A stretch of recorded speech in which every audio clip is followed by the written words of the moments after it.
Good evening. Happy Monday. All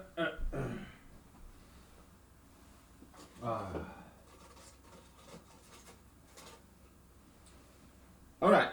So, yesterday I was like, I guess what happened, the way I felt yesterday was like, maybe I felt kind of, uh, I felt first insignificant. I mean, looking at all the contemporary professional mathematicians, what they have achieved, and compared to what they have achieved, what I have achieved seems so small and minimal. So I guess I kind of feel bummed a little bit. So, but we'll continue. Okay, why? Because uh, we'll put it in the back burner, and if we get fed up with this, then we'll talk about something else. We'll do run this project in parallel with other projects, other smaller projects like humanology, physics, whatever, linguistics. Okay, and then we return to it. We put it as a back burner until somebody proves it. Okay, because we may as well prove it. Okay, yeah, the polygoniacs conjecture. Yeah, we can prove it too because I thought about it and I have some idea about how to approach it. Okay, so we, no matter what obstacle it may be gets in the way, we prove it too. Okay, no problem. Yeah. So coronavirus, I think it could be thought as the mass hysteria or pandemic of germophobia. Okay, that's one way to look at it. I looked it up and flu, flu fatal, the influenza flu fatality rate is like 0.1%. Okay, and coronavirus is like 1%. Some situations 3%. Okay, so it's like coronavirus seems to be about 10 times more dangerous than flu. Okay, okay. Maybe it's justified that they shut down everything. Okay, for a while, but yeah, I can see why governmental officials did that. And yeah, it's Alaska has some too, some of those restrictions. But what I do for a living, it falls under some exceptions. So that's why I still go to work. But some other people they have to stay home. Okay, even in Alaska. Okay, so all right. And also in Alaska, what I like about this regulation, Corona regulation, is that you are allowed to hike as long as you keep 6 feet away from other people. Okay, so hiking is still allowed, which is cool. Yeah.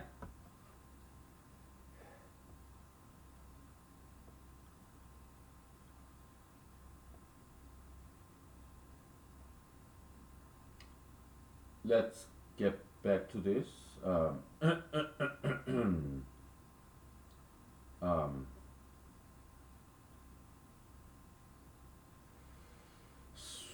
so, but so I slept on this problem, Goldbach's problem, because we realized that we kind of found the relationship between Polignac's conjecture and Goldbach's conjecture, kinda, but I found some work around it. Okay, I don't think it's necessary for us to prove Polignac's conjecture in order to prove Goldbach's conjecture. Okay, that's what it seems at first, but I thought about it and there could be a work around it. Perhaps we don't need to prove Polignac's conjecture first. Okay, and just go straight after Goldbach's conjecture. Okay, yeah, I share that with you. Okay, yeah.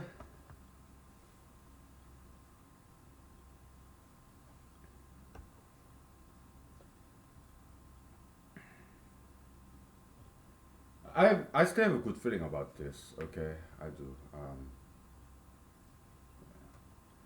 Because we don't belong to mathematical community, we can think outside the box. So In the history of science, that happens many, many times. By a big leap in progress of science and mathematics was done by outsiders, or even in biology as well. Okay,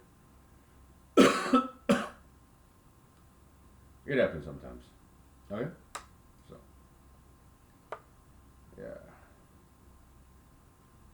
because people who belong to that community, they have the same approach, right? Because they share information, right? Me, I know just a little bit about what they did, but not much. Why? I don't want to spend time on reading what other people did. Okay, I'd rather spend time doing my own stuff. Okay, and because I'm not part of the mathematical world now, I'm isolated. So meaning I have a lot of free time to think on my own. So yeah, many times in philosophy, science, any part of academia, yeah, it, many times that's how big advance is made by these lone people, isolated people. It happens sometimes. Okay, so yeah, it's been done there multiple times. If you are familiar with the history of science and mathematics, okay, so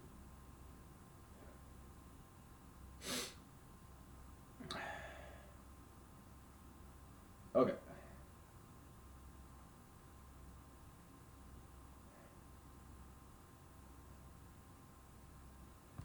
yeah. Well, I'm not quite ready to talk about this yet, though.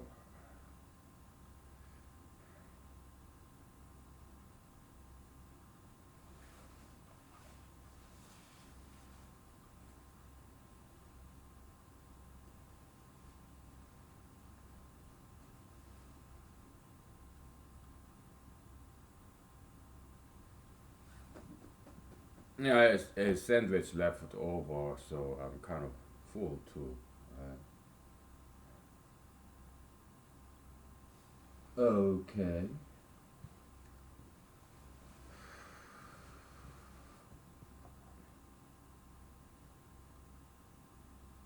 Let me just give you a narrative, okay? So we constructed the gap filler matrix, but the only thing we did is the vertical progression, okay? We didn't talk about horizontal progression, okay? I think that's the way to go. Somehow I forgot to do that. And probably if we do the horizontal progression, yeah, probably we don't need to prove the Polignac conjecture, okay? Yeah. There will be more gap filler numbers. So, yeah, that's in the agenda today. Yeah.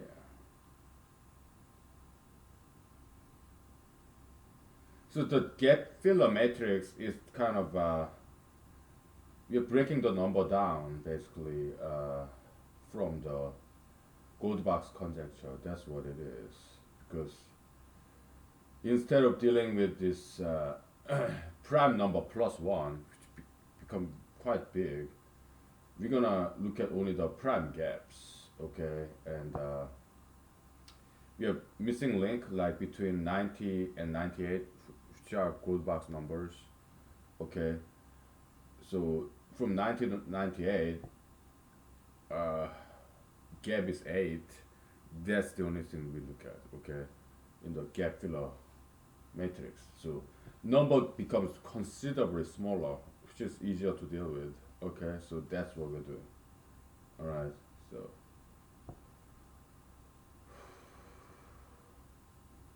okay. Yeah.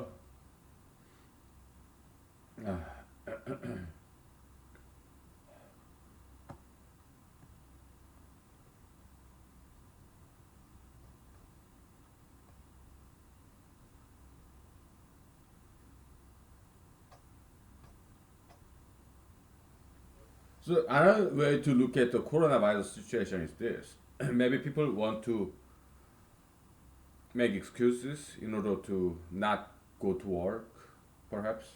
Maybe they just want to stay home and do nothing as some kind of paid leave, paid vacation with good excuses. All right, that's one possibility. Another possibility is that Corona. So people watch horror movies. They go to amusement park, theme park to ride roller coaster. Why? To experience the thrill, the simulated danger. All right.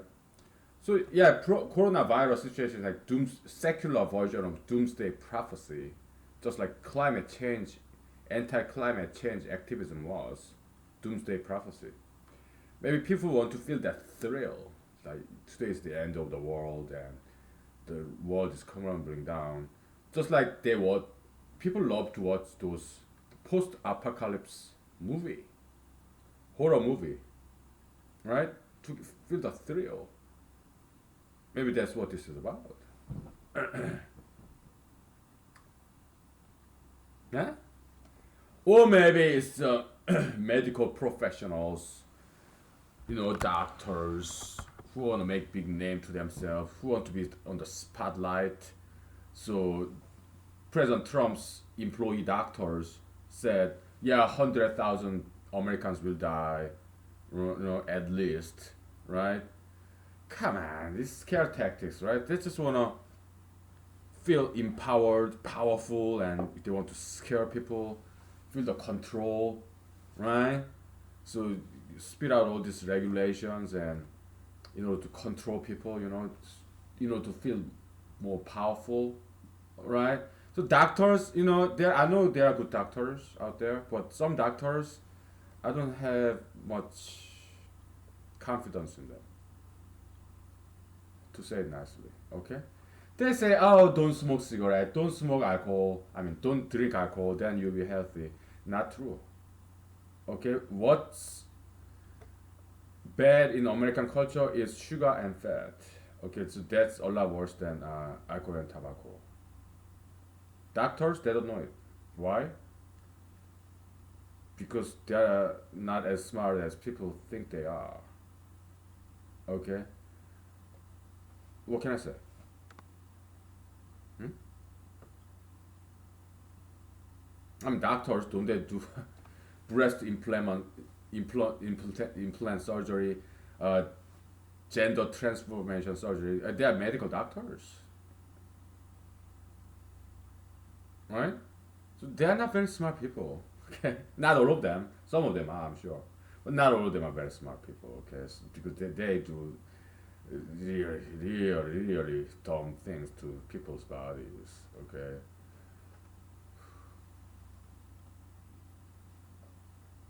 Huh? Some cultural commentary I wanted to make. Okay, so yeah, yeah. President Trump, he's not a very strong man. Okay, not nearly as strong as Republicans first thought he would be, or want him to be. No, he keeps changing, right? He said, "Oh, coronavirus is nothing." Then all of a sudden, oh yeah, it's something real, and his doctor employees tell him that 100,000 people will die. He says, oh yeah, I'm scared. 100,000 Americans will die. That's President Trump, okay? If you ask me, if I was the president of the United States today, do you know what I'm gonna say? I'm gonna say this. There is no such a thing as coronavirus. It's all in your head. There's no such a thing as coronavirus, okay? Fear is the only thing we should fear. There's no such a thing as monsters. There's no such a thing as coronavirus. No, I'd rather just drink Corona extra beer or bottle, okay, rather than talking about coronavirus. It's all in your head, okay? Go back to work, exercise, diet, personal hygiene, keep warm, alright? You'll be just fine.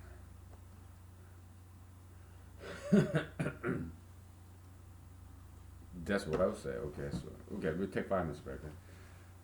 today's Corona joke. Okay, so.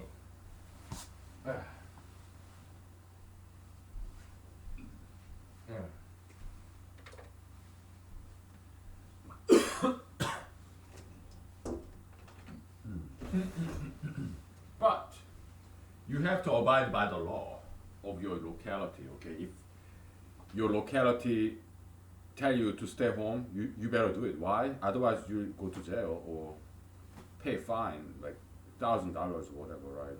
You don't want that. So yeah, I mean, you don't have any choice, right? Yeah, I go to work because I fall under some exception. Okay, so but even in Alaska, many people have to stay home. Okay? But not me. I fall into some exception. Okay, so.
Okay.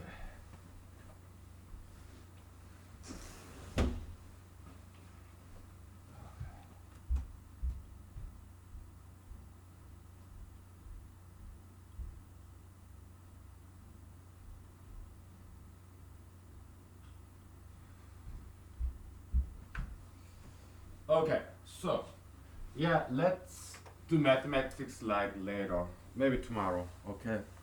We we continue. Why? Because uh, I found something small. Okay, so I wanna share it with you. Looks like we are making progress inch by inch. Okay, so there's no rhyme or reason to give it up. We came a long way, and we are continuing to make progress. Okay, we'll continue. Okay, so let's talk about humanology. Okay, how about that? Because that's super duper easy topic. So in humanology, body and mind, physical universe and metaphysical universe, they are mirror images of each other. Okay, so uh, so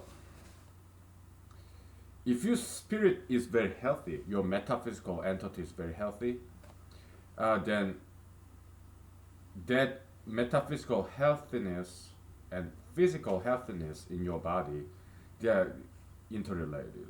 They cause an effect of each other. Two-way street, vice versa. Okay? So that's why we recommend people to do diet, exercise, martial arts, dancing, running, cardio. Why? Because it strengthens your body and mind. Okay? Very important. Alright. They talk about coronavirus pandemic. To me, the pandemic America is suffering is tattoo piercism and sugar fetishism and yes, gayism and marijuanaism and among others. Okay, those are the ideological pandemic. Okay, well that's you may disagree with me. That's fine.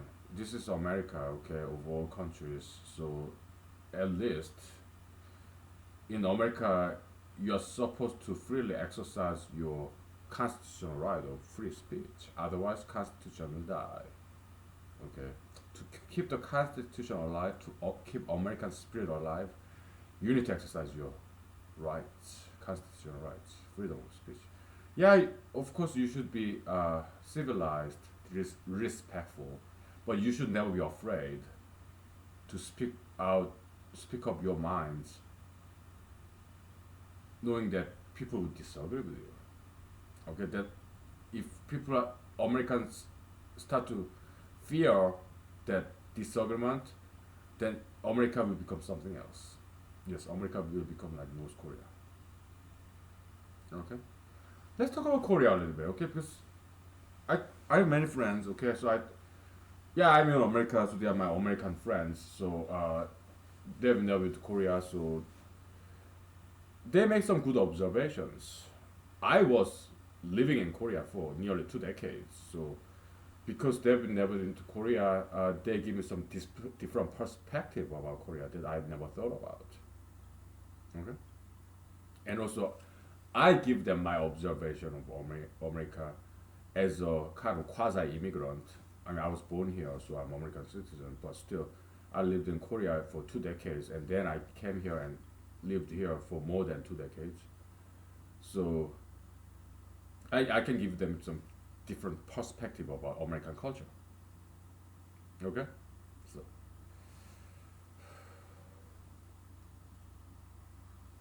so Korea is like this. South Korea industrialized, right?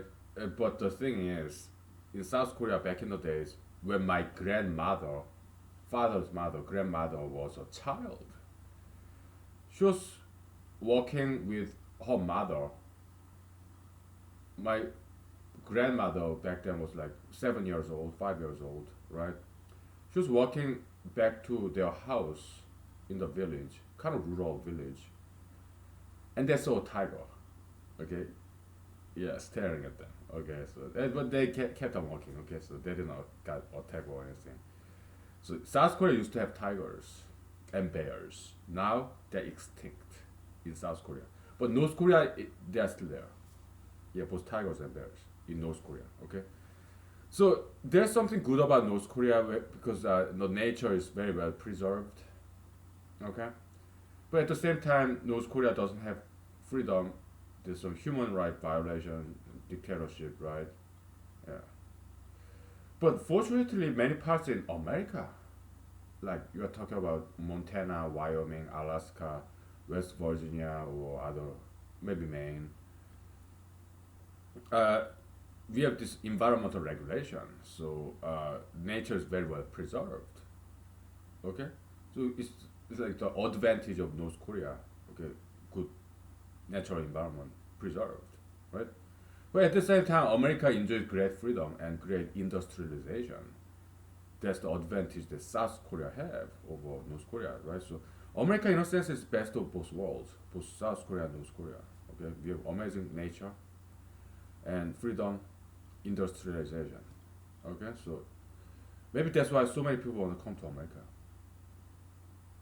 and maybe that's why I came to America too. Okay, because I had a choice when I was 18. I could have become full Korean citizen or American citizen. I chose America.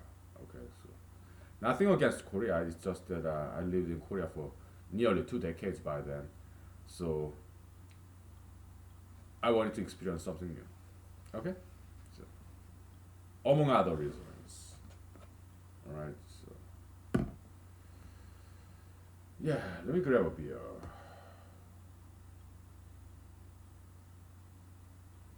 Now I'm wondering if it's time to take a break or not. Maybe not. I'll just grab a beer.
I let's see.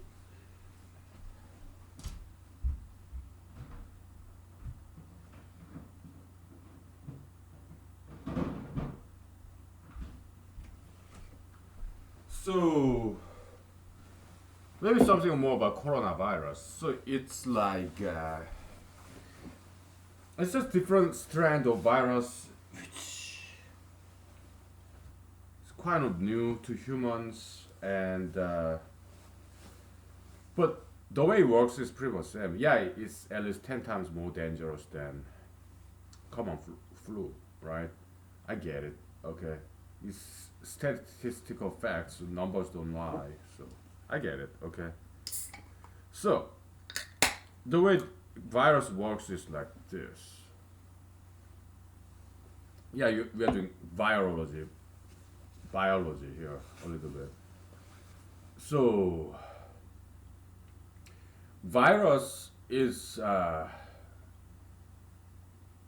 it's like interesting machinery. It behaves a little bit different from other organisms. Okay, because it's like you can freeze a virus, and after you warm it up, it comes to life again. Okay. So I mean, there are some other even higher animals who can do that, right? Plants, seeds, they get frozen, right? And when spring comes after the winter, yeah, they germinate. They're still alive. They resurrect, all right?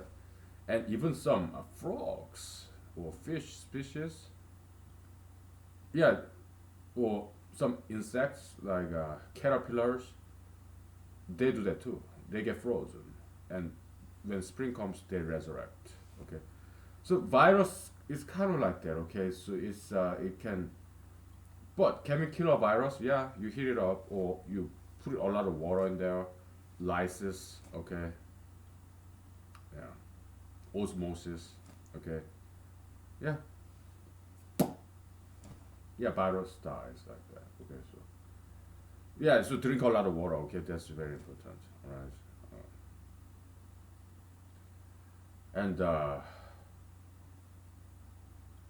what else? Yes, the virus comes in. Okay, the cold virus or influenza virus. By the way, cold virus is the most benign pathogen. Then influenza more dangerous than cold virus. Cold virus typically is a rhinovirus. Okay, influenza virus, yeah, flu, and then coronavirus more is more than is the worst of the three. You're more dangerous than influenza virus. Okay, so in terms of fatality, right? Okay, so but the way they work is the same. Okay, they come to your system or they are already in your system. You're inhaling them and they stick to your throat, right? But our immune system, if it's working healthy, if you are healthy physically, all right, they suppress they check the population, right? So they suppress the propagation of this virus because you have white blood cell, right? They recognize this virus and kill them, right? So this CDC, MD, PhD, this doctor employees in the White House, I don't buy what they say. They say it's exponential growth. No, it's not that. They don't understand science. Okay, I know they have MD degree from Harvard, Stanford. Okay, probably that's why President Trump hired them because everybody he hires is like Stanford, Harvard, Yale. They're the only people elites. They're the only people that President Trump hires. Okay, big mistake. Okay, so that's what I disagree. One of many things I disagree with Mr. President Trump. He's an elitist, super duper elitist. The only people he hires is like West Point graduates and generals and like this Harvard, Yale, Stanford. Okay, they're the only people President Trump hires. Okay, that's very very unwise. Okay, so yeah, this MD PhD in was NIH was CDC or President Trump's employees. They predict 100,000 Americans will die by August, like because the growth is exponential. It's not. Why? Yeah, one person infect two people. Each of two people infect two more people each. So 1, 2, 4, 8, 16. Yeah, that's what they are talking about. But it's not like that. Why? Because uh, our immune system fight back. Okay, so only uh, 1% or 3% of people who get sick from the coronavirus end up die. Okay, 97% of people survive. Okay, so is testing for coronavirus a good thing? Not always. Why? Because it may just go away as long as you are very healthy. So number one thing to stop coronavirus is exercise and diet and being active. People should go to work. Okay, that's what I would recommend if I was the president, but I'm not. Okay, so you have to follow the law, executive order, whatever, state mandate. Okay, why? Because I don't want you to get into any trouble. Okay, but if I was the president, that's how I would do it. Okay, there will be no more shutdown, stay home. Absolutely not. Everybody should get back to work today, right away, and start diet and exercise. Personal hygiene. Social distancing, that's fine, right? Yeah, whatever. But, I mean, if barbershop shuts down, bars, clubs shut down, how do they pay the rent? How do they eat? Who's gonna support their living? That's just irresponsible. Huh? Who's gonna pay for their rent? Food? Government? What? Stimulus package? For how long? Right? But they don't understand science, okay? So if everybody in America is to diet and exercise and very healthy, personal hygiene and clean, eat well, but healthy food like fruits, vegetables, lean meat, okay, beans, okay, fish, seafood, okay, and they run, exercise, then coronavirus will not be able to survive because our body, healthy body, will fight back. Okay, nobody will get sick. Okay, that's the way I would lead this country and the world even. It's about knowledge and also spirit. All right. That's why I'm running for president. How can I not run for president, right? Yeah, because I know everything, okay? I mean, not everything, but I know enough to lead the nation toward the right way. Okay, unlike all those people combined. I'm smarter than all of them combined in the White House, okay? How about mathematics? Am I smarter than all those professional mathematicians combined? I think I am. Okay, that's why I think I can prove this gold box condition while they couldn't prove it for 250 years. Professional mathematicians, all of them combined.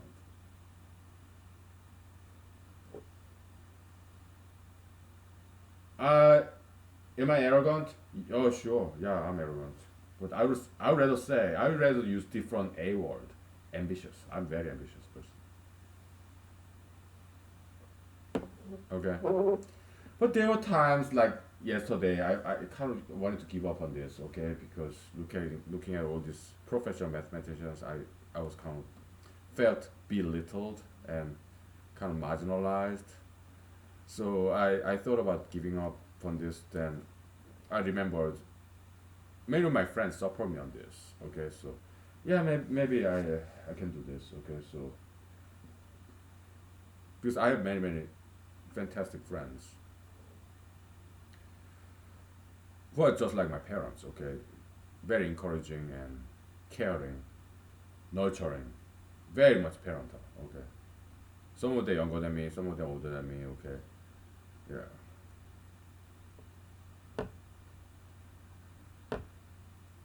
I'm telling you, I almost gave up on this yesterday. Okay, yeah.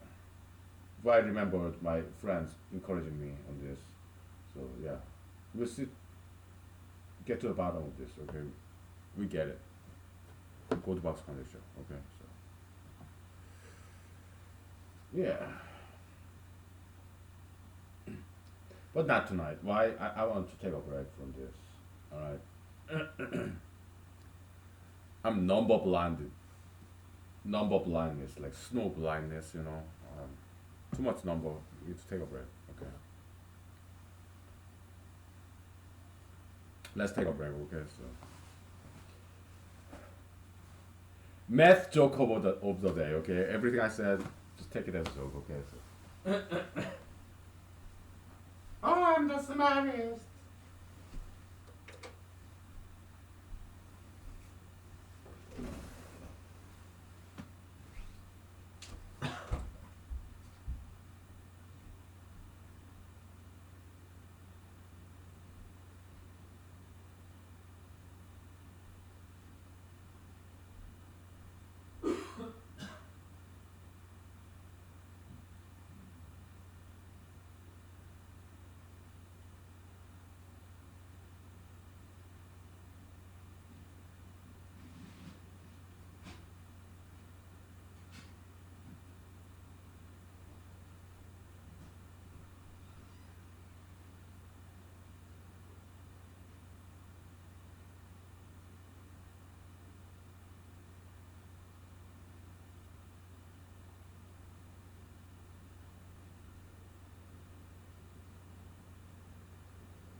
Okay. So let's talk about mathematicians, huh? Contemporary ones. Let's poke some fun of them, huh? I mean,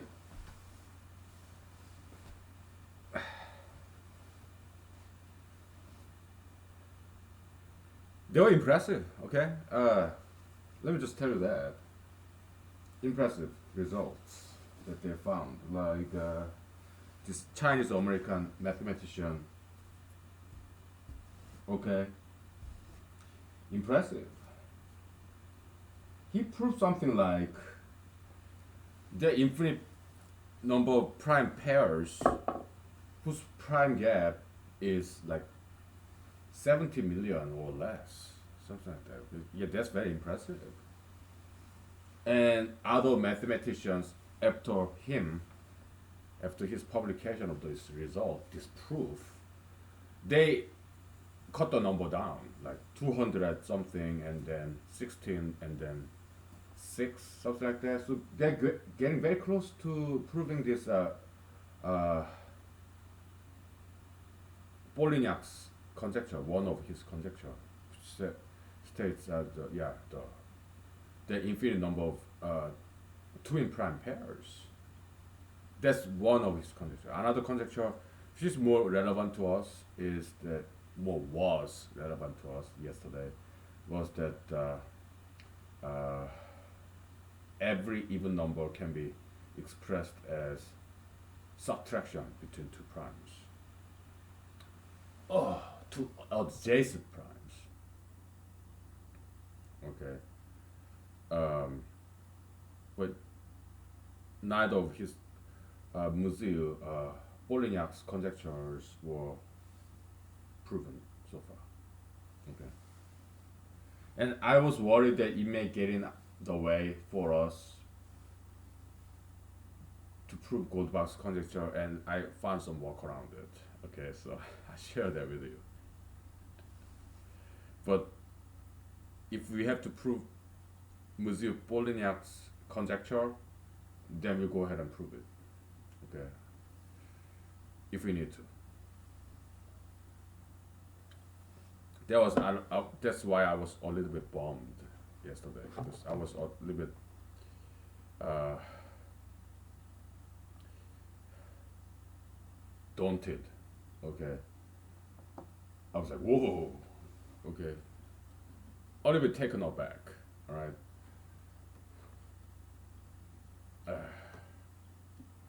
But I think I found a workaround around it.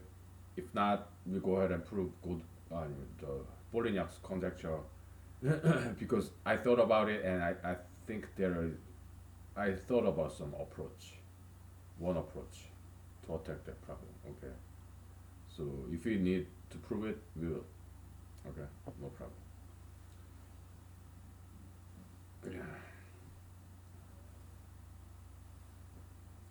Because Jesus said, if you have faith, very small faith, you can move the mountain. Okay, so you can move a mountain. Okay, so I believe in that. Okay. Yeah.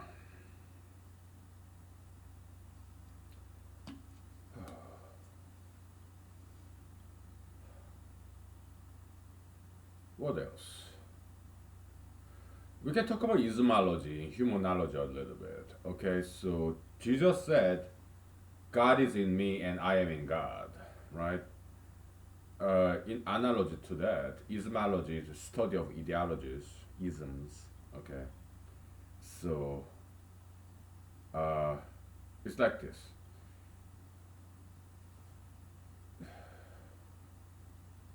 Some ideology, okay.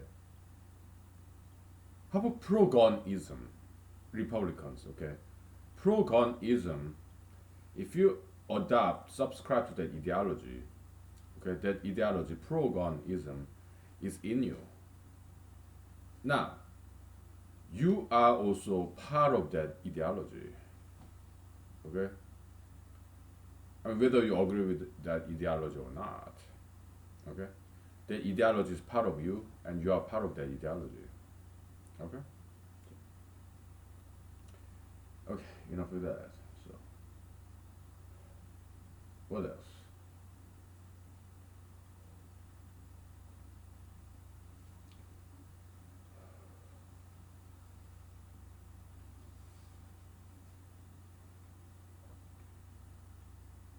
Yeah, so mathematicians, okay, yeah, their results are very, very impressive. But so I appreciate what they do. But the difference between us and them is that we don't take their approach. Their approach has resulted in some limited success. Our approach has resulted in limited success as well. So our approach is different from theirs. And we don't do what they do, and they don't do what we do. So uh, that's why we find something that they haven't, and they found something that we haven't. All right. So it's good to have this kind of diversity, right? Yeah. So that we complement each other. The two different worlds: professional mathematicians and amateur mathematicians. Okay.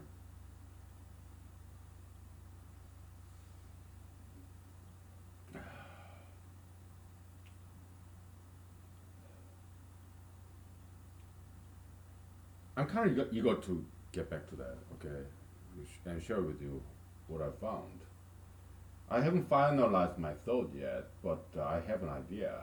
Okay. Yeah. So with gap filler matrix yesterday, we only did vertical direction. We need to do horizontal direction. I don't know why I forgot to do that, but now it kind of came back to me. Okay, yesterday when I was sleeping on this. Okay, it's on my bed. Yeah, I thought about this problem and yeah, because we kind of it wasn't isn't is new concept. It's a concept in Goldbach's triangle. Okay, horizontal progression and going backward. Yeah, subtraction of prime gaps horizontally. Okay, did we just take a break?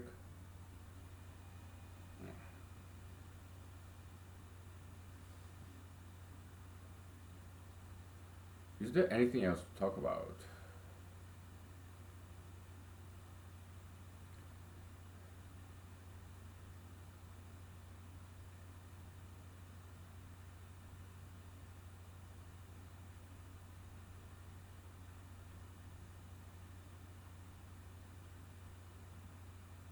Oh yeah, this lunchtime. It's very interesting because we experienced some very strong Arctic wind. Arctic wind is this, okay? For hours, even for days, the extremely strong winds. All right, in Alaska, okay, hours and hours, very strong winds. All right. So during my lunchtime, yeah, it was in the middle of that Arctic wind, and as usual, I went to the lake, frozen lake, and I ran. Okay, and of course, I couldn't run very fast when I was going against the wind, but when I was going along the wind, coming back to my parking lot, wind was pushing me, pushing me forward. Ah, it was funny. And yes, I ran on the frozen lake because I have these running shoes with cleats, metal spikes. So yeah, and yes, I did 50 push-ups as well on the frozen lake with my bare hands, finger, knuckle, palm, edge of the hand, and wrist. Yeah,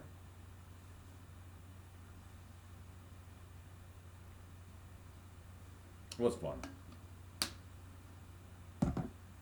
Yeah, Arctic wind is very fun to play with.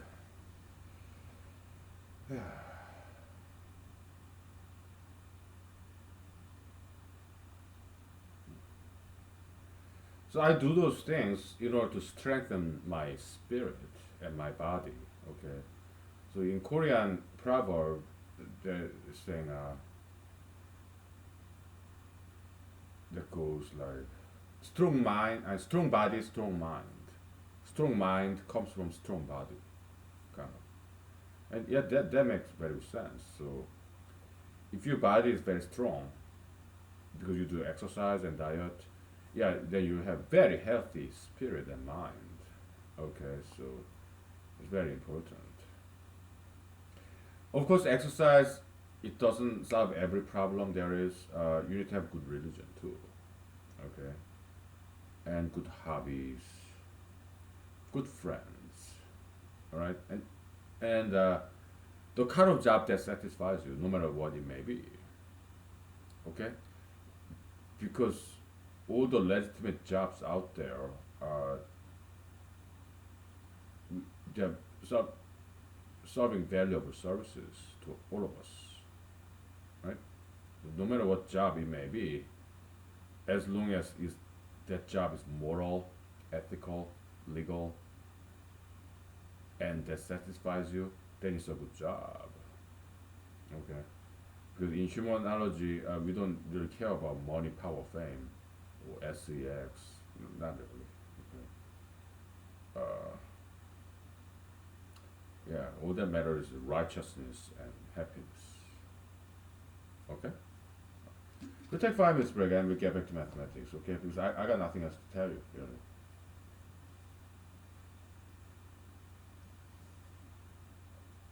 And we have taken enough break, but so far, so by now, so okay, all right, let's take 5 minutes.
Okay, without further ado, we'll just get back to this. Okay, let's just dive right in. All right.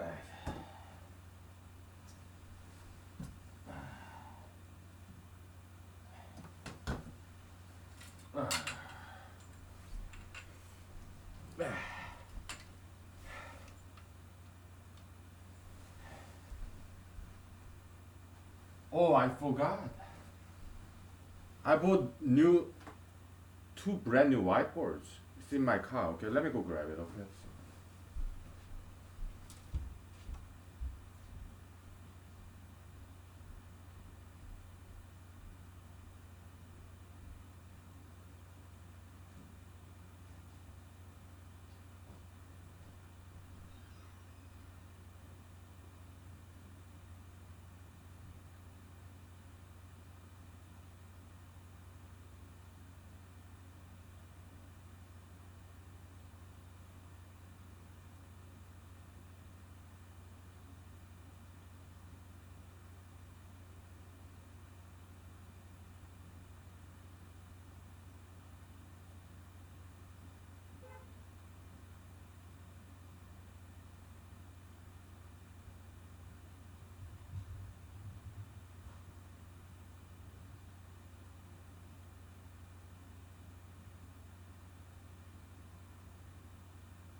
tada!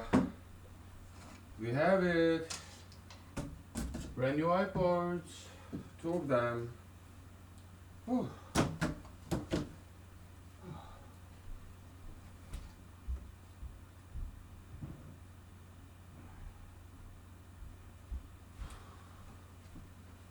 Okay. Whew.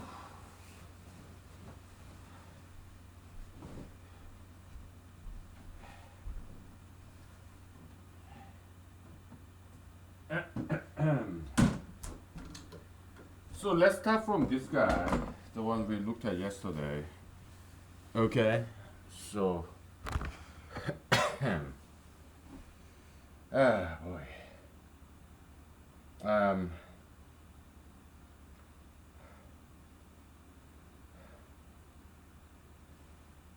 Yeah, we don't have to erase this because we're not going to reuse this board.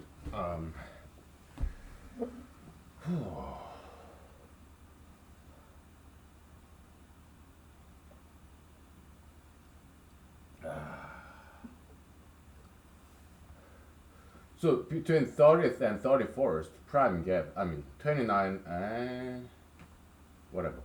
30th prime gap is 14, alright? So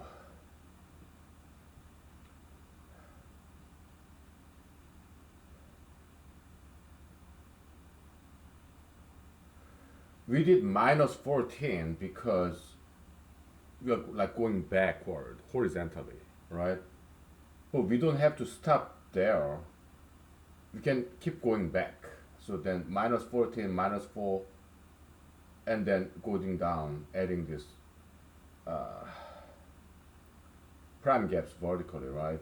So we wanted to observe the coverage of this gap filler numbers to see if it give us continuous coverage of even numbers. Okay? But there are a lot of these blanks in this matrix, right? Because we didn't quite fill it in. Okay? In order to fill that in, you have to keep subtracting horizontally and then going down vertically. Okay? That's why this is so incomplete. And that's why to find this 114, we had to go way further away, like 45ths, but I don't think that's necessary at all. Okay, so that's why I don't think it's necessary to prove Polignac's conjecture. I don't think that's necessary. Okay. At least that's what it seems. Because if we're going back, it is horizontally, yeah, it will give us a lot more coverage than just going down vertically. Okay, so we'll be able to obtain 114 in multiple different ways, for example.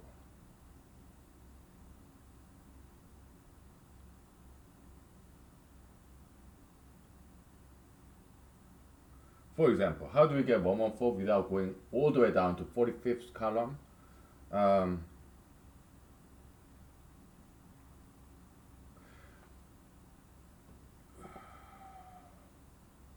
Yeah, right here. You have 100 right here, right? And you go to the right 1, 2, 3, 4 times. Okay? And it becomes 114 because it becomes plus 2, plus 6, plus 4, plus 2. It gives you 114 from 100. Okay? So that's what we're going to do today. And I didn't quite complete the design, algorithmic design, how to construct that matrix yet. But the concept in its primordial form, it occurred to me or came back to me when I was thinking about this last night on my bed. Because it's not a new concept. It's how we construct the Goldbach's conjecture. Goldbach's triangle, like horizontal progression and also vertical progression. We do both. All right. So, We don't have to go all the way to 40, 50, 45th. We only need to look at what? For example, 27th row and 13th column. It comes way earlier than 45th column and 30th row. No, we don't need to go that far. Okay. This gap filler matrix, it gives us complete coverage in integers very fast. Okay. So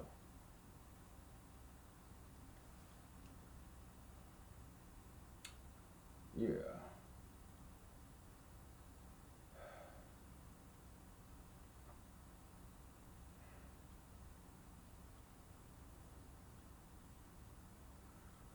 Now we need to figure out how to construct this complete gap filler matrix. I kind of know, but not exactly. All right.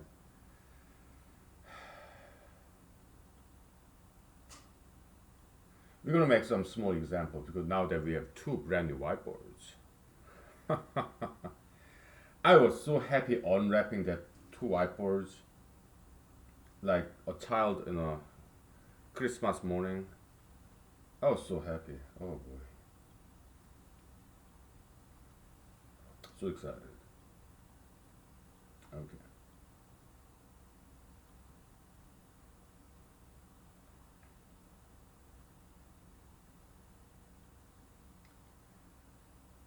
Okay. So Corona situation. Yeah, I guess maybe yeah, germophobia, sure, yeah, but maybe it's not irrational fear, so maybe it doesn't qualify as a phobia because I learned that because I looked it up. Okay, fatality rate of common flu is 0.1%, and fatality rate of coronavirus is about 1 to 3%. So it's like 10 times, 30 times more dangerous than common flu. Okay, so okay. Maybe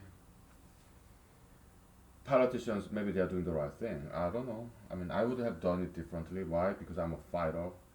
Okay, I would take advantage of this situation in order to encourage people diet and exercise. All right, as opposed to shelter in place. All right, that's what I would have done. Seriously. All right?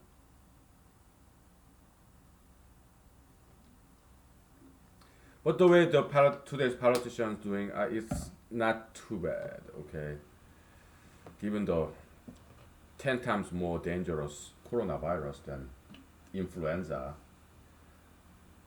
it's understandable. Let me leave it at that. Okay, it's understandable. What I'm saying is I would have done it differently. Okay. Yeah.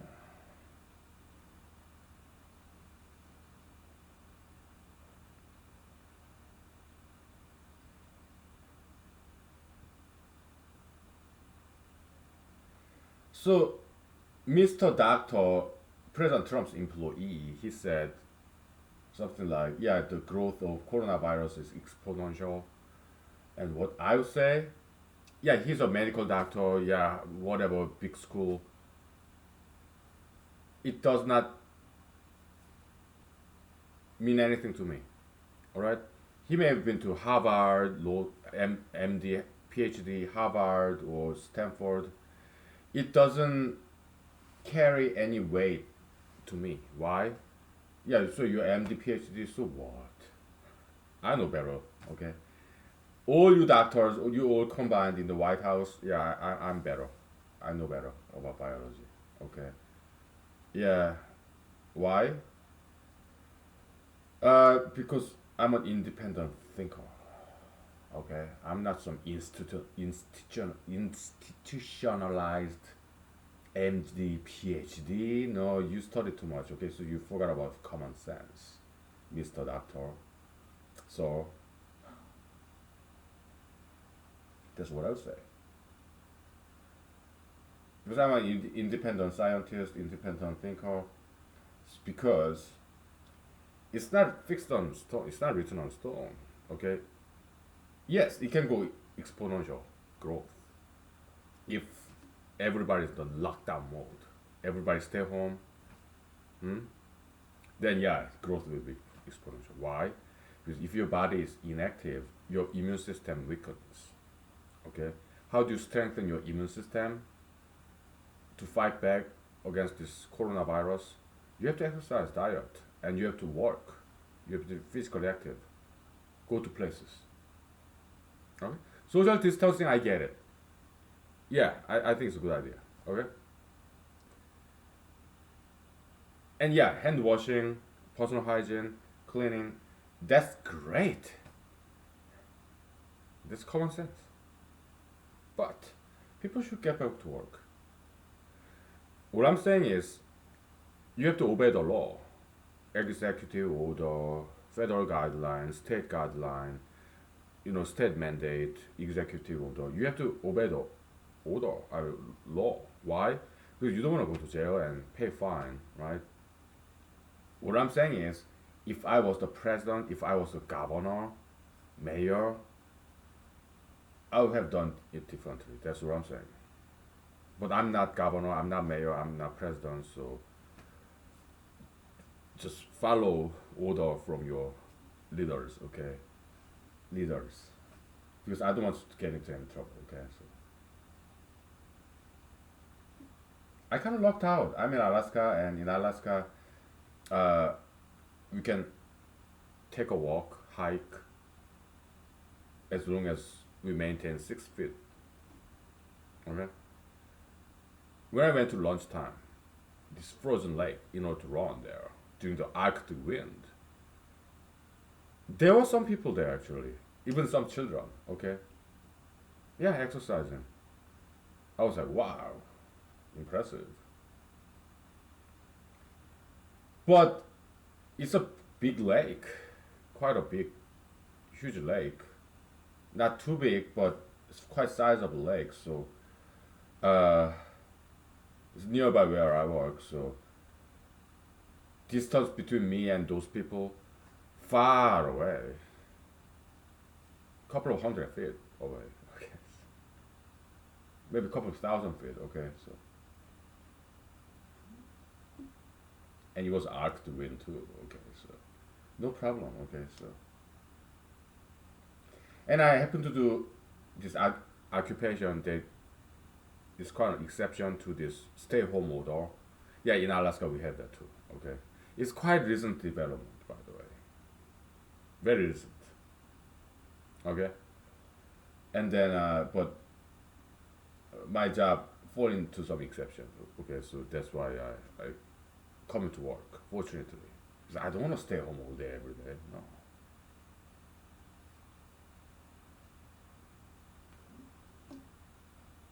Yeah. And it's like Corona La La Land, right? The street is empty, parking lot is empty, and I kind of like it. Why? Because I have a lot of space. Okay, and yeah, it's like good old Alaska. Because Alaska used to be a very empty place. That's one of the reasons I came. Many reasons I came to Alaska. Okay, to have some space, freedom. Okay, so now it's like good old Alaska that I came for. All right, so I love people; they're great, but I also like this emptiness.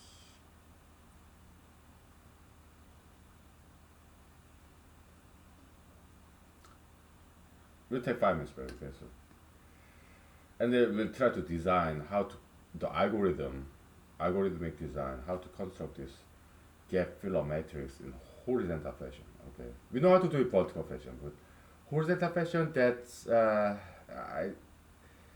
have some vague idea about it, but not exactly.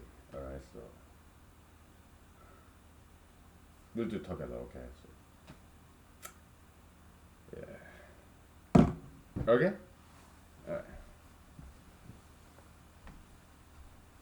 President Trump, he's so scared, right?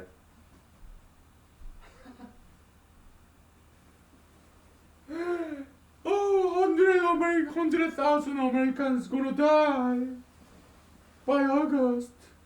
Oh, I'm so scared. My President Trump impression, okay, so. What can I tell you, huh?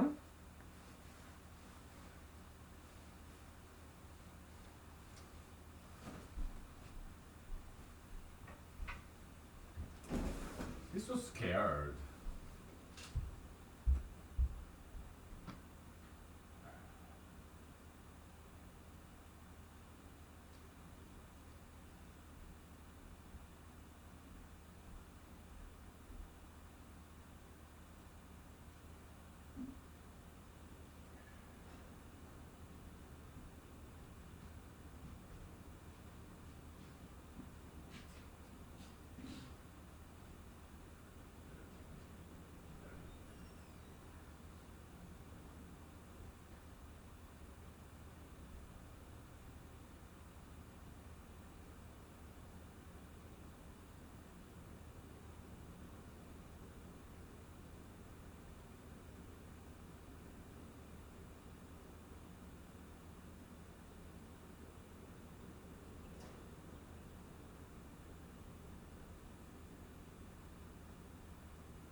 Okay.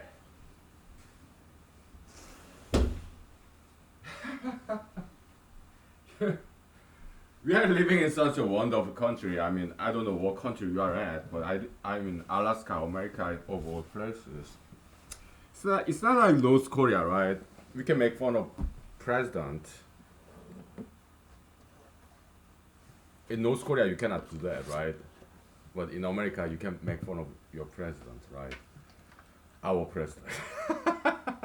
Yes, my president. Okay, I voted for him. All right. Yeah, he's just an old man. Okay, come on.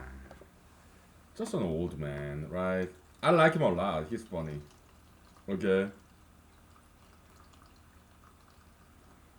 Probably uh, the most entertaining president in American history. I like him a lot. Okay, he's funny.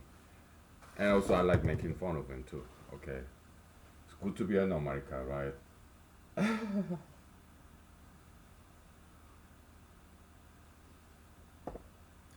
So President Trump and his people are like this kind of people. That's the same type, elitist. Okay, they work very hard to get up there.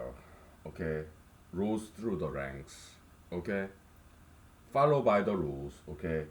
So they are not like me or some of you, okay? I don't know who you are, all right?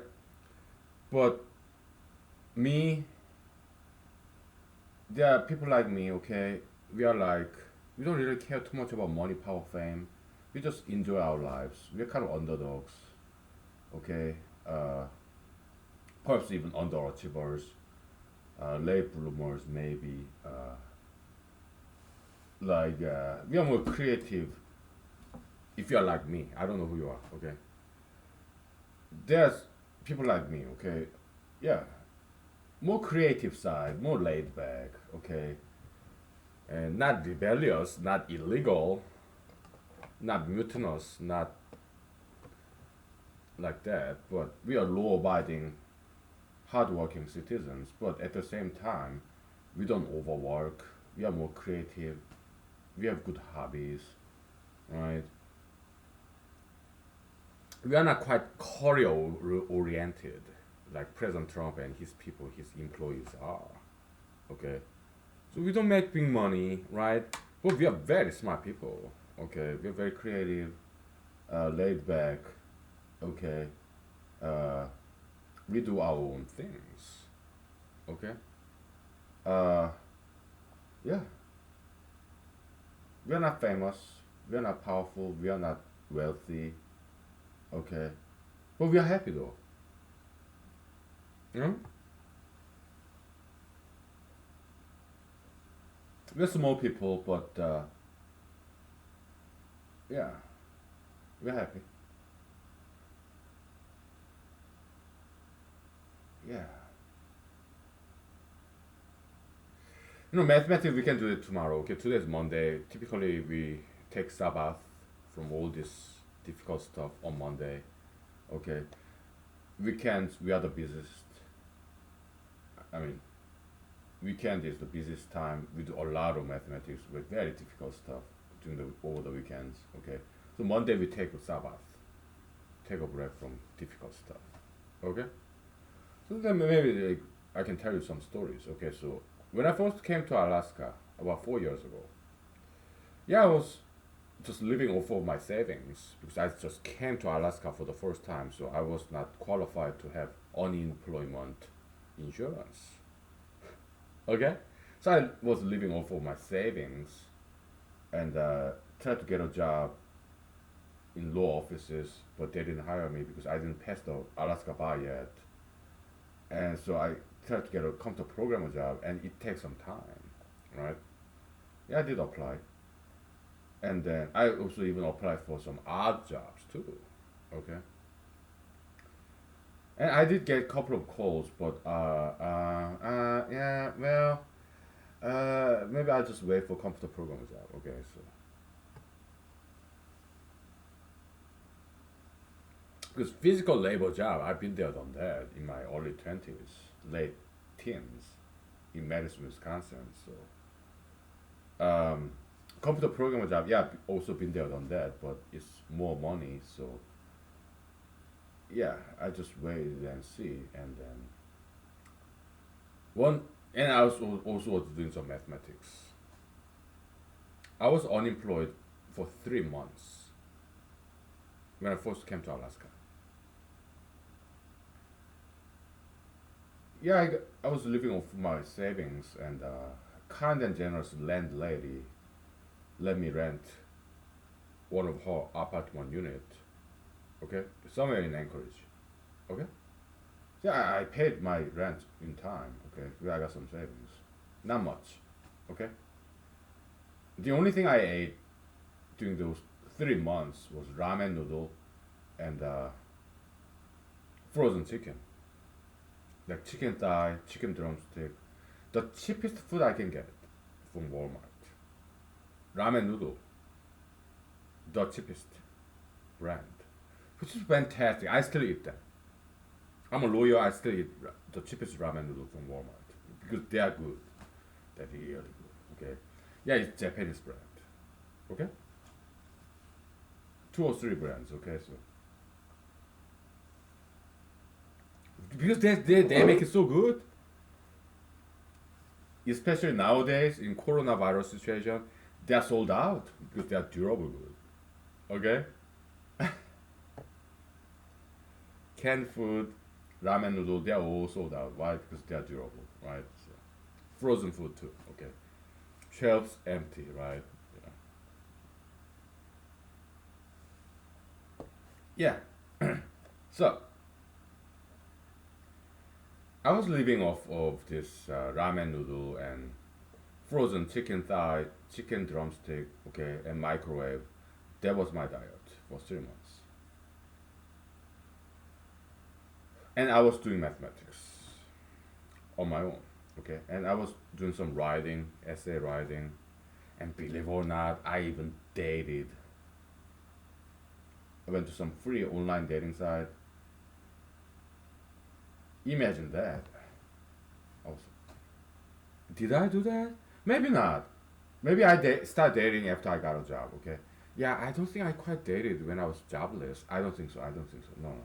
It was later on because still lived in the same apartment.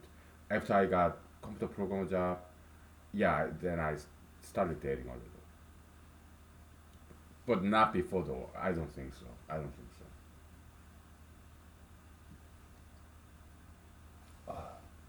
I highly doubt it. Okay. For 3 months. Okay, so yeah, I applied for job. No news. So what did I do? You know what? I was running out of money after 3 months. Okay, I'm gonna go to a bar because just staying in my apartment. Yeah, I did some essay writing on my own and then some mathematics on my own. But I got fed up with it after 3 months. Applying for jobs, couple of interviews, no news.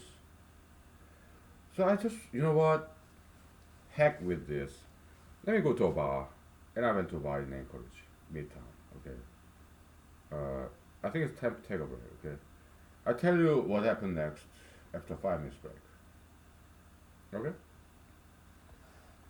Nothing bad. No, no, no. Nothing bad. Something very good. Okay.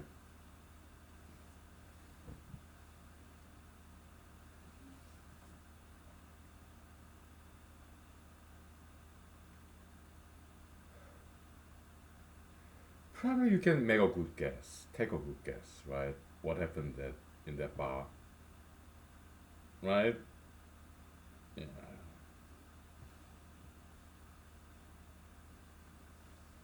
Because I say something good, and I was unemployed. Isn't it kind of obvious, right? Yeah. It's kind of pretty back there. Yeah. The daylight is getting longer in Alaska. Okay, it's very pretty, beautiful. It's like neon light, neon sign, natural. Alaska's beautiful. Yeah.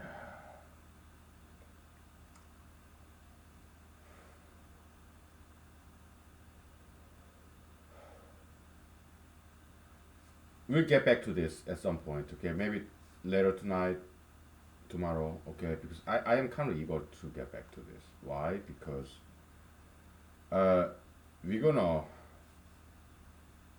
increase the coverage, the speed of coverage of even integer by this horizontal expansion, horizontal progression. Okay, we're gonna greatly increase the speed of even integer coverage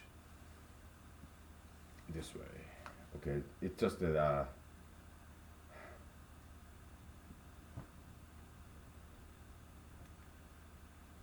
I don't know how to do it yet. Okay, I have some vague concept.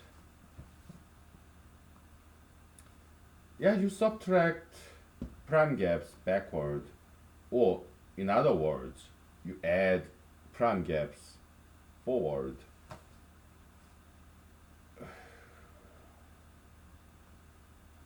But if you start subtracting prime gaps cumulatively backward, number gets bigger and bigger to the left. Okay? But if you go the other way, if you start adding prime gaps toward the right, number gets bigger to the right. So that's like contradiction there. So that's where I'm having some trouble.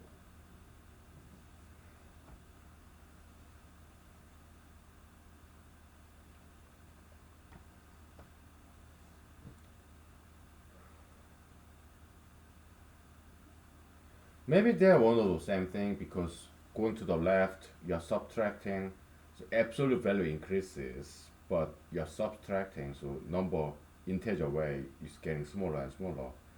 And going to the right, you're adding up prime gaps, so absolute value increases.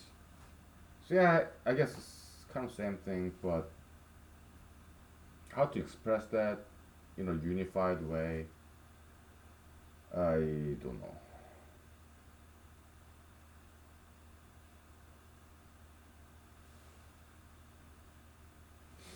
So that's our next task. It's a little bit challenging, okay? So, I mean, before this, yeah, we were having some fun with cardinality theory, right? And we made some good results. We proved something really cool, okay? We disproved Hell-Gerl Cantor's continuum hypothesis. We disproved it, okay? So we are that good, okay? Come on. We're good, all right?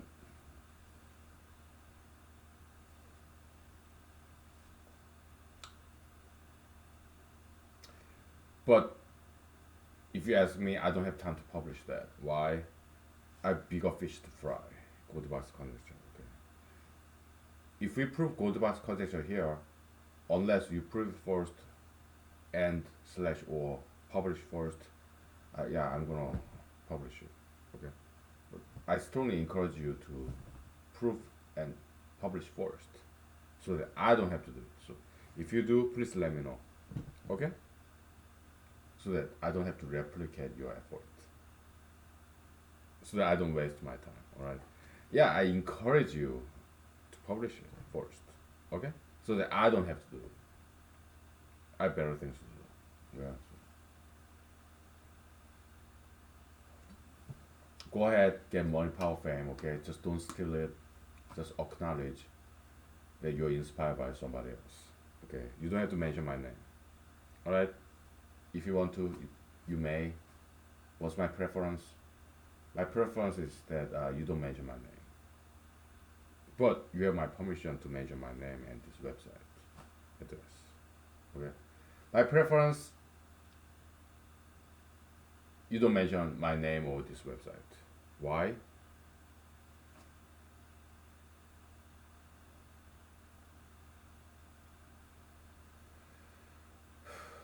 Because if I become famous, there'll be a lot of waste of time. So I'd rather just remain in the background so that I have time to do my job. Okay? Continue to discover things as opposed to interviews and okay. You do it, okay? You go ahead, interview, okay? Spotlight, money, power, fame, okay? My preference is that I just stay quiet here in Alaska, okay? Yeah. And continue to discover in obscurity, in silence, as a hermit. That will be my preference, okay? So, but you do have permission to mention my name, this website, if you want to. Okay? I give you a choice. Okay? But at the very least, it's your moral and ethical obligation that you mention in the footnote somewhere. Doesn't have to be at the beginning. It could be at the end, in the middle. I don't care. Just mention just one sentence. Oh yeah, I was inspired by somebody else about this. That's what I'm asking, okay? So, yeah. We'll take 5 minutes.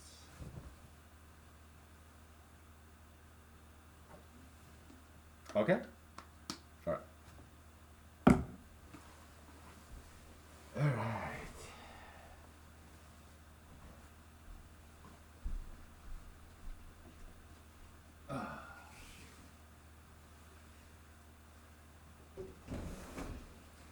이거 Jesus said, "What you got for free, yeah, give it for free, right?"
Okay.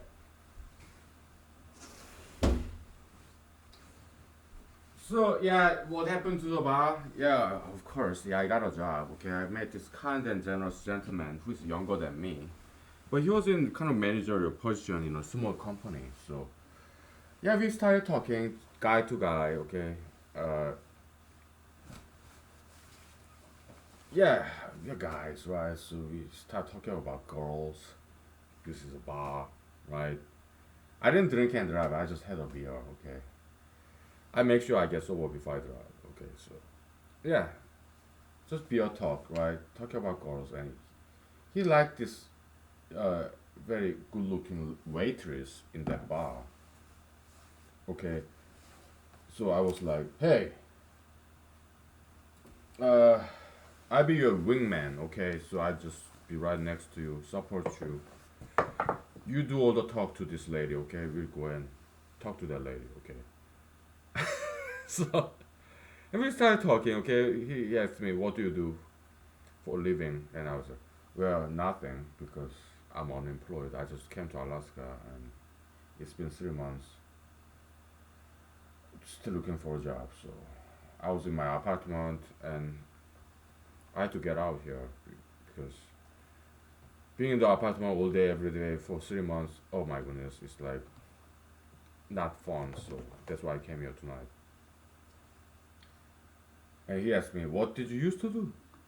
Oh yeah, I used to be a computer programmer. I said, oh yeah, hey, man, we are looking for a programmer. Okay, so yeah, okay, yeah, come to our office tomorrow. Okay, so I'll introduce you to my boss. So, oh, thank you. I'll be there. Okay, so he gave me address of this place that he works. Okay, and then I went there next morning, and his boss, very kind and generous gentleman, he didn't even ask for my resume reference. No, he just hired me on the spot. Okay, so I started working there. Okay, so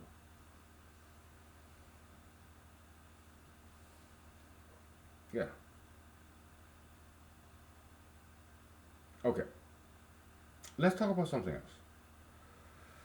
Well, let's talk some more about that. Okay, so my salary level was like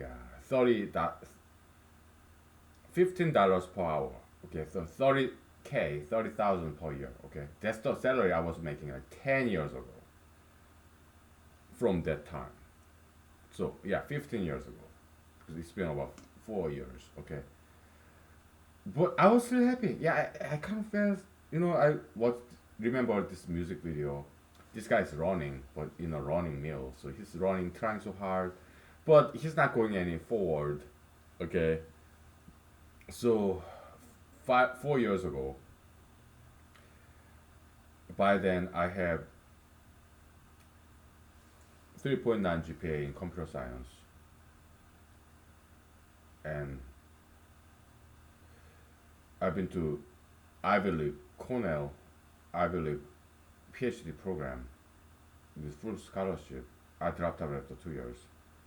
After that, I went to Los Angeles to become an actor, and I made a 70 minutes movie, feature length movie. After that, I was in the US Army, so I was honorably discharged after 4 years of active duty service as a junior enlisted soldier. Yeah, during the army, I went to special forces training. I dropped out after 2 months, 2 weeks. It was 3 weeks, 4 weeks, or 3 weeks program. Okay, and deployed to Afghanistan for a year. We came back to Fort Hood, Texas. We were there 1 year, and then I was honorably discharged. Got my D214, got my GI Bill, and I applied to law school, and I got accepted. Top 10 law school, somewhere in the Midwest. And I graduated from law school in 2 years. And I came to Alaska. And the salary I was making is like, what year was that? 2015. So yeah, it was 5 years ago. And I was making $30,000 a year as a computer programmer in a small company. Okay.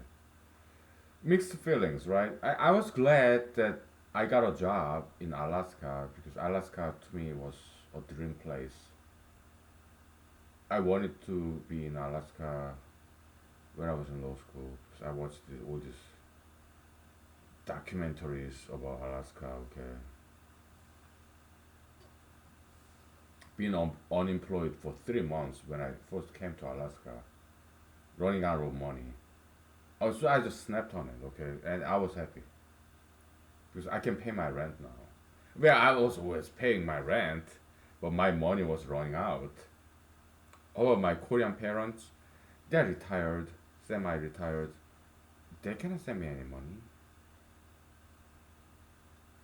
Currency exchange rate between South Korea and America, and they are semi-retired. No, they cannot send me any money. Okay, so I called them. Hey, mommy, daddy, can I come back to South Korea because I'm in Alaska and I cannot get a job and I'm running out of money? And they said no. Especially my mom, she said no. No, no, no, no, no, no, don't come back here. Okay, you cannot get a job in America, and do you think you can get a job in Korea? Do you know what Korean college graduates do? They cannot get a job in South Korea even after their 4-year college degree. Son, there's no job here, okay? If you cannot get a job in America, you cannot get a job in South Korea. Why? Because there's no job here, okay? All these college graduates in South Korea, they are unemployed. Okay? But there are so many people in South Korea, okay? We cannot support you. No. That's what my mom said. My dad said, hey son, if you are running out of money, perhaps we can send you some money. Okay? Just hang in there. That's what my dad said. Okay, so he gave me some consolation, some assurance. Okay, but fortunately enough, yeah, I got a job. Okay, it was $30,000 a year in year 2015. Okay,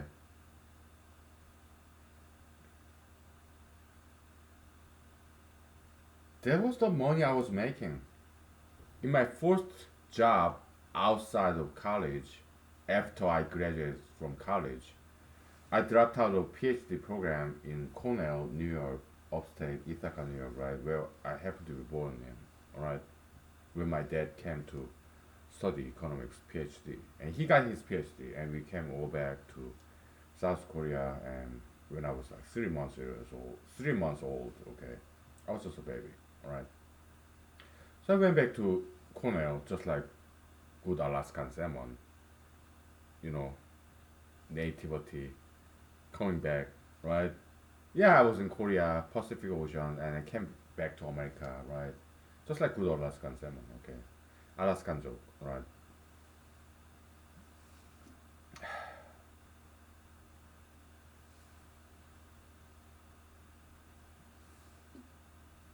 I'm drinking because this is really good drink.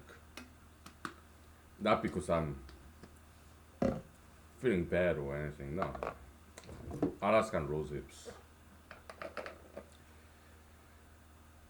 Grew in this dead salmon after their salmon run. Yeah, they spawn and they die, right? Another Alaskan joke. Alaskan salmon inspired joke that I wrote in this 3,000 novels that I wrote in my pen name during those years. First 2 years in Alaska, I wrote about 3,000 novels, okay? I used my pen name, so you're not gonna find it, okay? So maybe you will, I don't know. So yeah. Hey!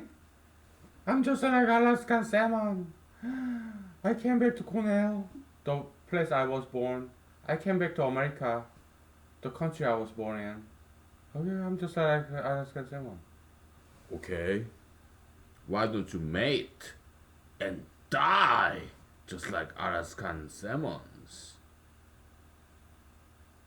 If you cannot live like salmon, at least die like salmon. Or you're Christian. If you cannot live like Jesus, at least die like Jesus.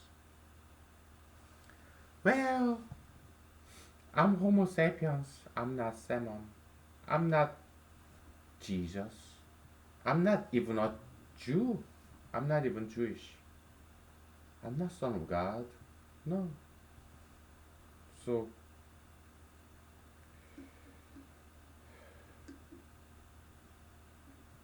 I just keep on living, I guess. Okay. One of those things I wrote in my novel, okay? It's, 3 dozen, like 30 book volume series. Each of them about this paperback volume, like 300 pages long, okay? It's online 24/7, everywhere in the world, okay? But most likely you're not gonna find it, right? But it is there, out there, okay? So it's not free, it's like $2 or $3 per piece, okay? To download it.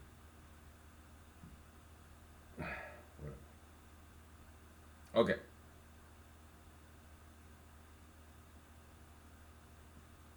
So yeah, the very first job after I graduated from college, okay. So after college in Madison, Wisconsin, I went to Cornell in Ithaca, New York, and I dropped out of Cornell after 2 years. It's like 5 year PhD program, okay. I didn't get masters, okay. Yeah, it's some more requirement there, so I just dropped out, okay, and then I came to Los Angeles, California, and I was working in McDonald's Subway sandwiches, okay, because I have to work, you know. But at the same time, I applied for a computer programmer job, and I got one in Pasadena, California, small company, uh, managed by, created by Chinese Americans, okay, and they hired me, so they offered me the salary, $30,000 a year. That was year 2006. $30,000 per year, $15 per hour. I took it because it was more than what I was making in McDonald's as drive-through crew. I didn't get to flip the burger because that's higher up. Okay, I did cook French fries, salt, pepper, whatever, right? Drive-through, Coca-Cola, Pepsi, drive-through crew, mopping the floor. Yeah, I did that. Clean the bathroom. Okay.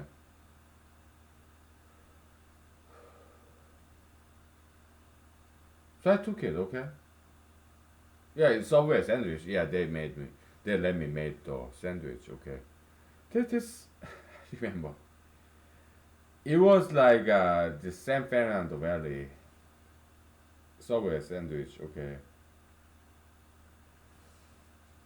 Yeah, I was making Subway sandwich, and then 2006. So I was like,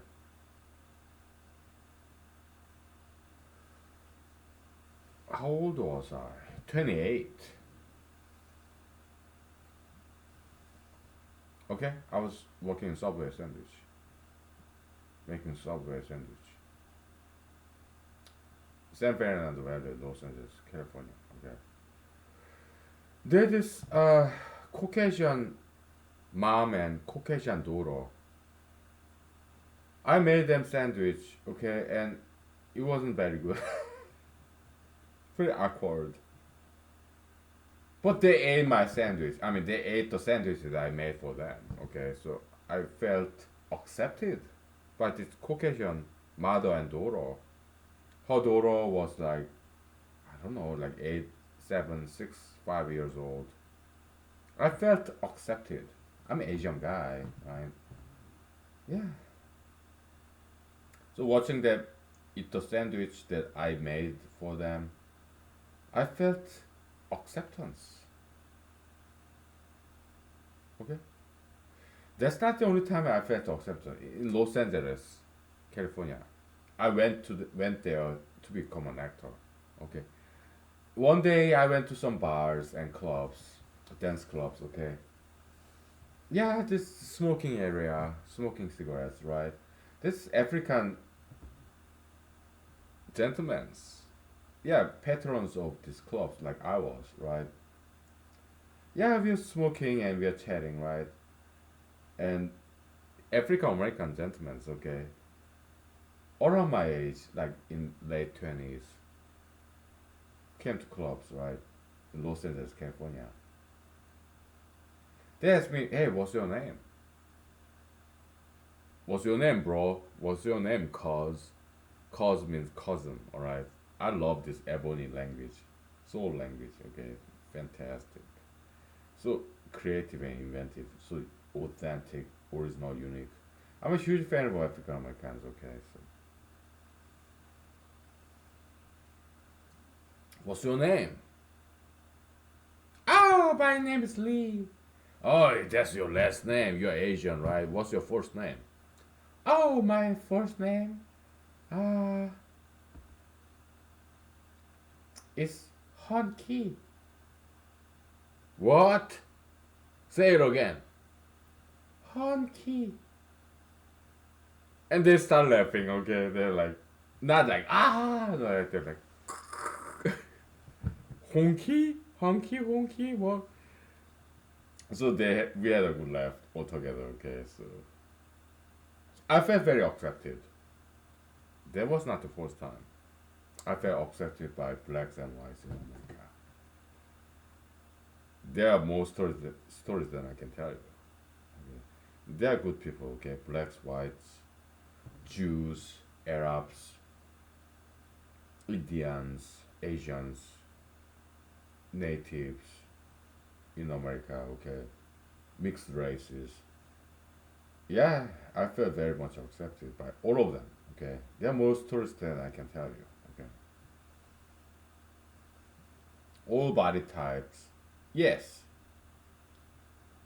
Even tattoo pierced people and LGBT people and Republicans, Democrats,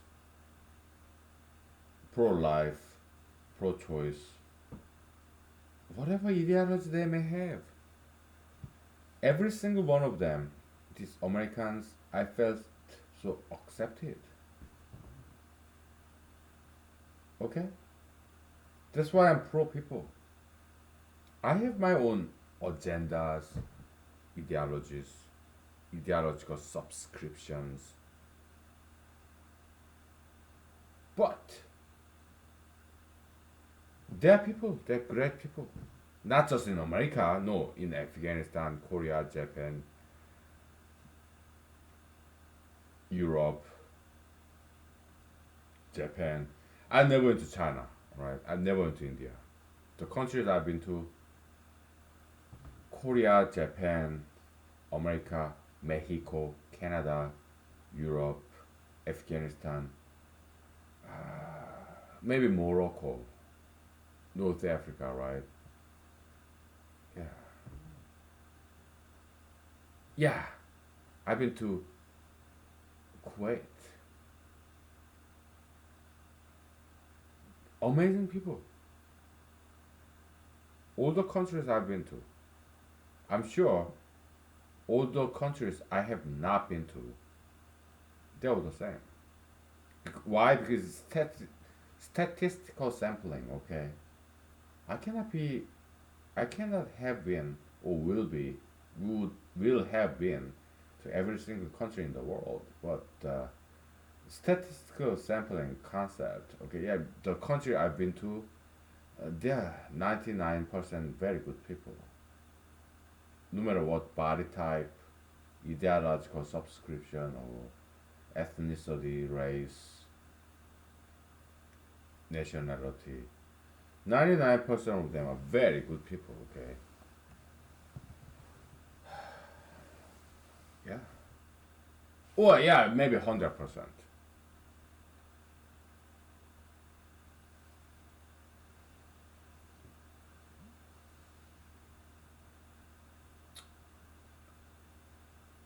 Been to many places. I'm 41 years old. Yeah, been through some bad times by people or by natural elements, hardness, coldness, dryness, wetness,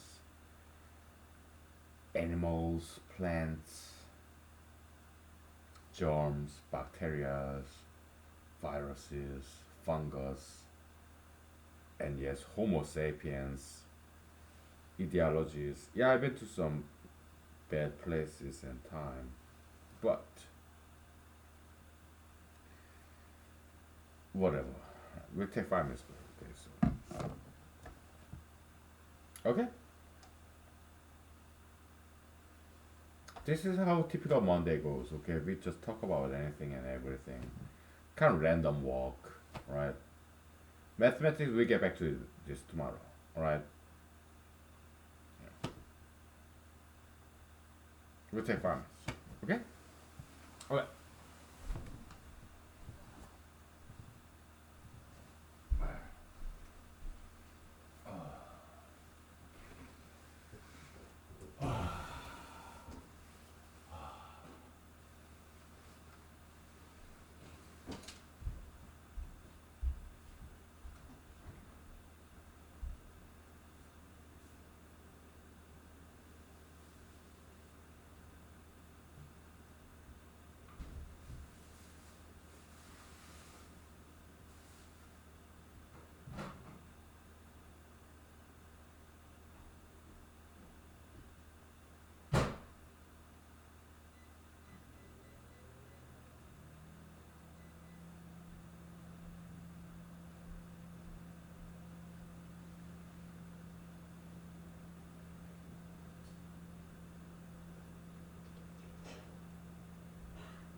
Okay, I'm cooking my dinner now. So, yeah.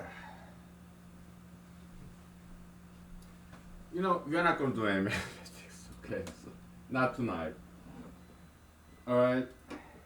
Maybe tomorrow, okay? We gave enough love to mathematics yesterday, so.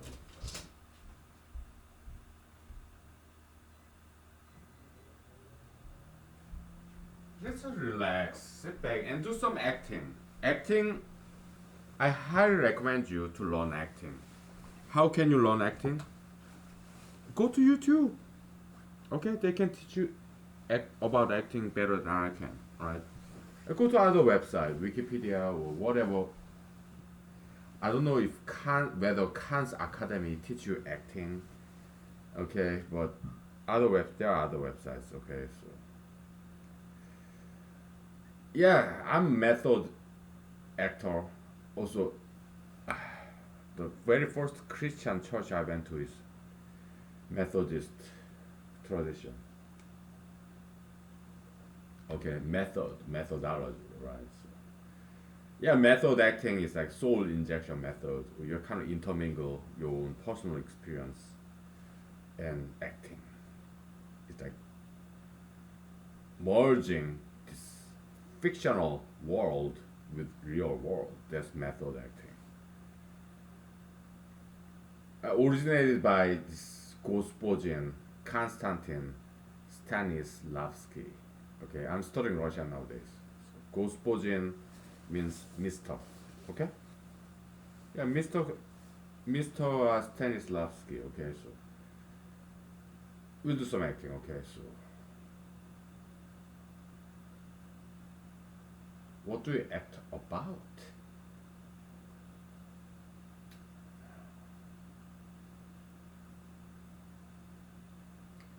I forgot. Alright.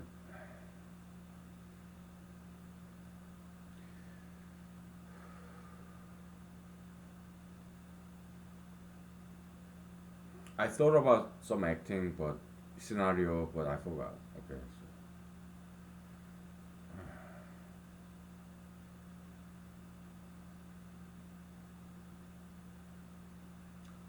lost the trend of my thought. Okay, so we have like 1 hour left. Acting. Oh yeah, Mr. Jean-Claude Van Damme, right? Herr Jean-Claude Van Damme from Austria in Europe. I watched his movie translated, dubbed in Korean back in 1990s when I was in high school, middle school. Okay, it was called Lionheart. So it's kind of illegal immigrant from Europe to America, New York, Manhattan, New York. Okay, kind of underground fighter, right? Then he talked to this young girl, like 5, 7 years old. So he squatted down to match the height of this little girl. He was so sincere when he talked to this young lady. I was like, wow, he really, it was beautiful scene. He was so sincere and genuine, and I was and I still am a huge fan of Mr. Jean-Claude Van Damme. Okay, yeah, he's muscle man. Okay, very beautiful musculature. I don't like the fact that he have this stupid. Well, let me start that. Okay, he got some tattoos on his chest. His red rose. That was just dumb. He was obviously he was not very well educated. Okay, tattoo. I'm sorry. Do you have tattoos? I'm sorry. I have to disagree with the tattooism.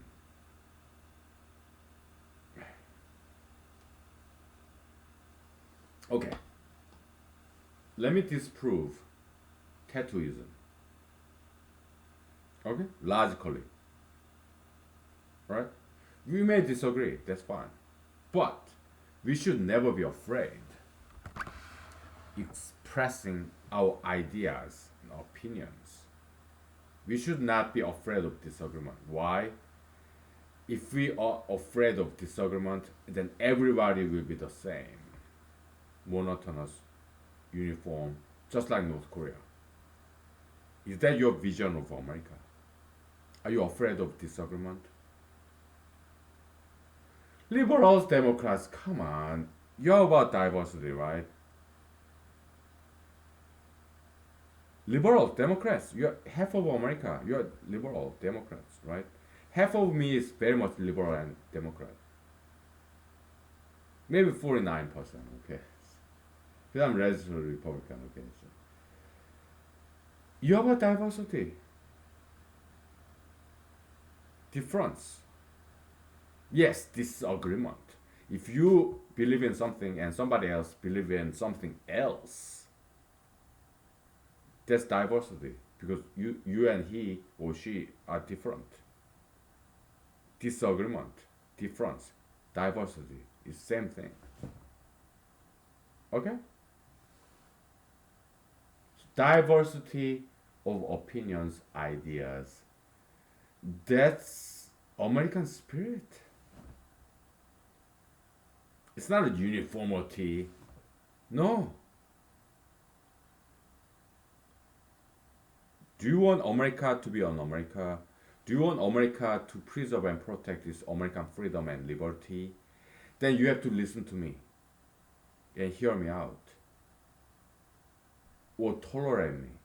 Tolerance, diversity, liberty, freedom. That's very much democratic liberalists' ideas. Okay? So even if I disagree with you, it may hurt your feelings out just a little bit. But I'll be gentle. I'll be civil, okay? I'll be respectful, alright? Okay, many of my friends, I'm talking about close friends, okay? Not acquaintances. They have tattoos, they have piercings. Some of them are even LGBT, marijuana, smoking, and sugar fetist, okay? Many of them are. But they're Americans and they tolerate me because I express my objections to them. They're okay with that, okay? Because they love me, okay? No wonder so many people want to come to America because America is a really good country if you think about it, okay?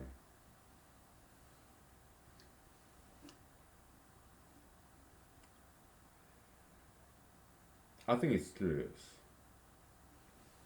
And we want to keep it that way, okay? So, let me discipline you, train you, and inflict you some pain and suffering, okay? But I'll be gentle, okay? So, this proof of tattooism is this, okay? People will change. Tattoo to permanent. Self-contradiction right there. QED, end of the proof, right? No matter what kind of tattoo you have, you may have, you regret it. Why? Because you change. Oh, I love this boy. That's never gonna change. Oh, I love this girl. That's never gonna change. How do you know? Are you a fortune teller? Can you predict the future?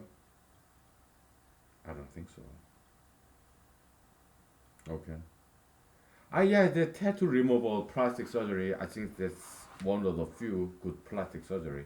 Reconstructive plastic surgery, that's good too. Okay, but it becomes really expensive. I mean, it's will your medical insurance, if you have one, will it cover your tattoo removal? And it's going to be painful too. This doesn't work, okay, in my opinion, okay? Because in the universe, in humanology, Homo sapiens is the macrocosm of the universe, and universe is the microcosm. Uh, Homo sapiens is microcosm of the universe. Universe is a macrocosm of the human being. Okay, this Eastern philosophy, maybe India, China, I don't know, maybe Korea, maybe Japanese, I don't know, maybe Taiwanese. But in Western philosophy, Hebraism, you have Hellenism, Greeks, Hebraism, Jews, right? Yeah, Bible, Hebraism, tradition. Yeah, God created human being after His own image. God, universe, mirroring, projecting to this single species, Homo sapiens. Okay, it kind of works both ways, East and West. Okay, yeah, humanology is all about uniting. It's like unified theory, kind of. Okay, yeah, we combine everything. Okay, so while still preserving their identities. Okay, so it's not melting pot. I don't like this expression melting pot. Okay, you want meat to be meat, vegetable to be vegetable, rice to be rice, noodle to be noodle. You don't want to mix them all together. Okay, come on. You don't have salad. You don't have steak. You have spaghetti, whatever. Okay, you don't want to mix them all together. You don't want to boil them into a gruel, huh? Do ya? Come on. You want to feel the texture of the meat, noodle, rice, bread, 9 grain, and salad. You don't want to boil them like hours and hours so that they become a gruel. Okay? So melting pot, I don't like that analogy. I'm sorry. I don't know who came up with that phrase. Melting pot? Such a horrendous concept. No, we want blacks to be blacks, white to be whites, Asian to be Asians, Jews to be Jews, Arabs to be Arabs, Indians to be Indians. Okay, we don't want to mix them all together and become this brown world. No, we want blacks to be blacks, white to be whites, brown to be browns. Okay, we don't have Dalmatians, Chihuahuas, German Shepherds, Labradors, Labs. I don't know too much about dogs, okay, because I don't have any dogs, okay. Yeah, yeah, Dachshunds and you have Pomeranians and Siamese cats. Yeah, these pepper dogs, pepper cats, okay. This pure breed. I mean, don't get me wrong. Yeah, mixed race people, they're beautiful too, okay. Some of the most beautiful people, also smartest people are mixed race, okay. Every now and then, that's fine, okay. As an exception, okay.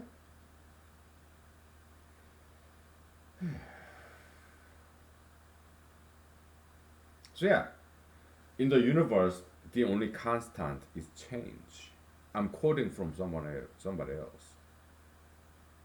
In the universe, the only constant is change. It's very paradoxical, truth, ironic, alright, self-contradictory, okay? Change is the only constant. Universe always changes. Okay? So climate change is nothing new. Earth climate has always changed. These people they don't understand science. Ignorance begets fear. Ignorance begets fears. Okay? Like coronavirus. People are so afraid of coronavirus because they don't understand science. The fear of the unknown, right? That's what this is about. Like climate change scare, coronavirus scare, same thing. You just switch the shape. In the essence, same thing. Fear of unknown be it climate change, be it coronavirus, because they don't understand science. Okay? Doctors, they say, oh, medicine, oh, vaccine. I say no. I say diet and exercise. Yes, if you are over 21, tobacco and alcohol. I think that's as long as you learn it the right way. You haven't? Then learn from me. Okay? Do it in moderation. Control the environment. Okay? I never smoke once in my house or in my car. Yeah, in my car, if I'm facing a deadline, yeah, sometimes. But I never once smoke in my house, and I don't drink and drive, right?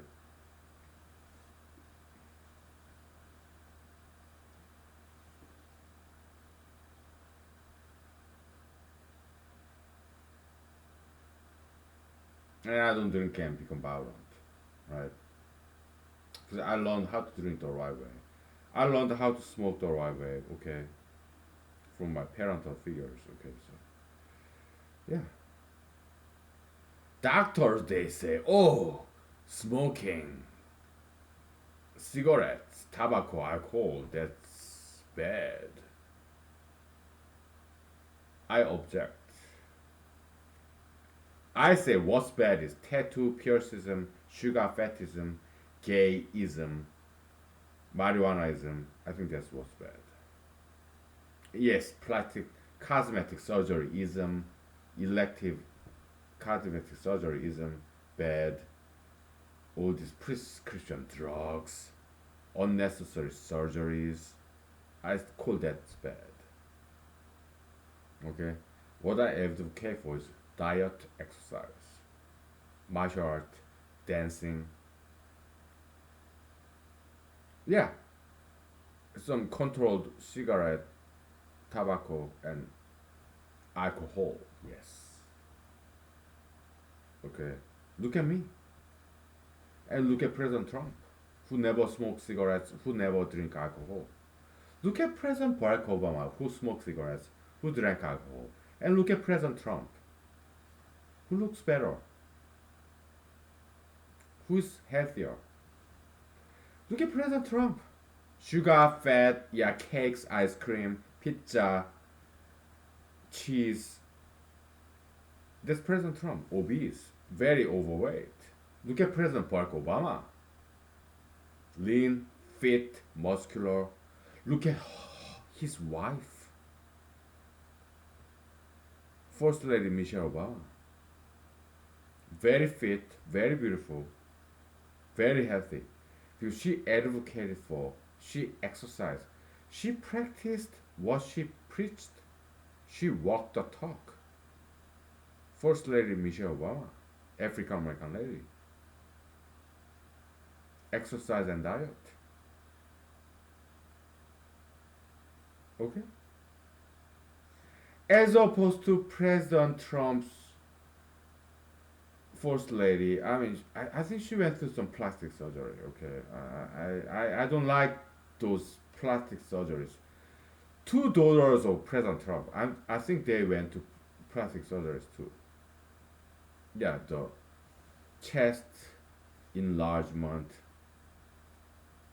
and I'm pretty sure President Trump paid for his two daughters' cosmetic plastic surgeries and his wives, his ex-wives, perhaps his concubines, plastic surgeries.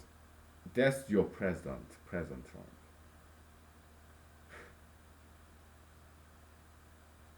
Why did I vote for him? Do I regret it?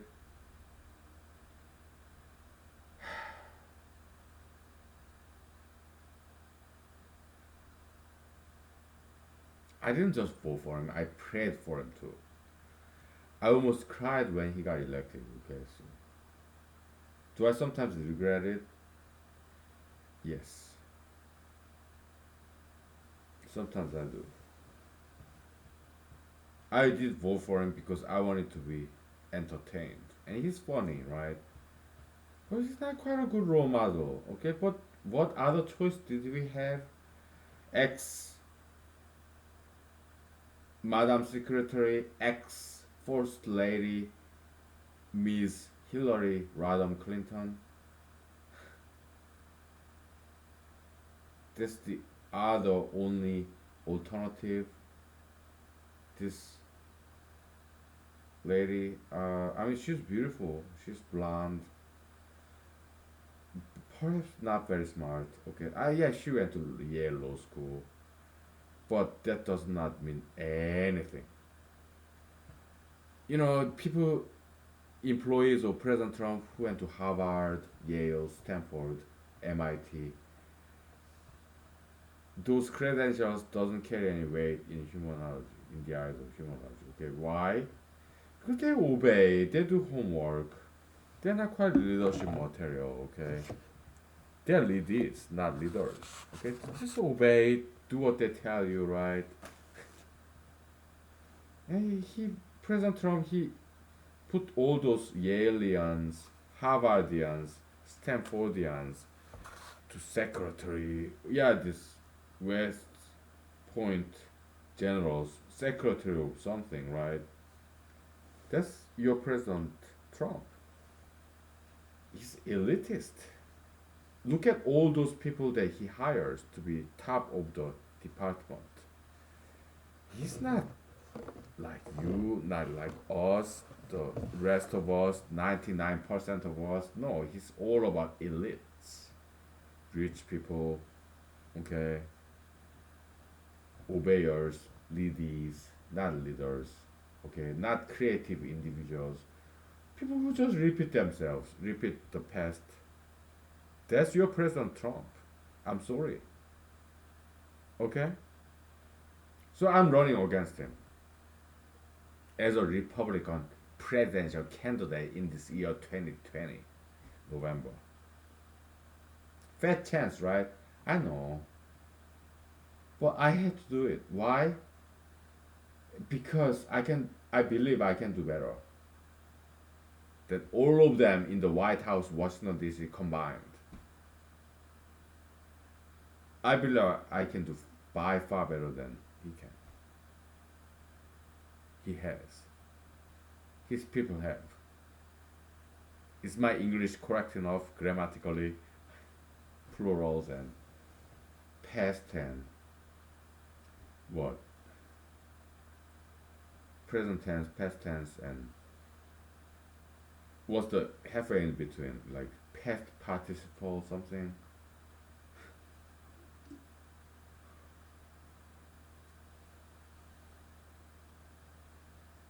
I have to run for president, and I am still a candidate, right? Republican Party, you know, they're not going to even have primary, right? Even if they hold, even if they have primaries, they're not going to invite me to this primary debate. Why? If it's just Hispanic guys, Marco Rubio, Senator Marco Rubio, and Senator Ted Cruz, and some governors from wherever, right? They would not invite me. Okay, so even if they hold Republican primary, it's not going to make any difference because they're not going to invite me.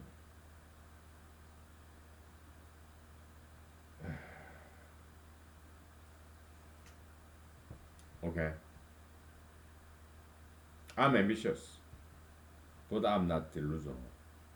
I know how things are.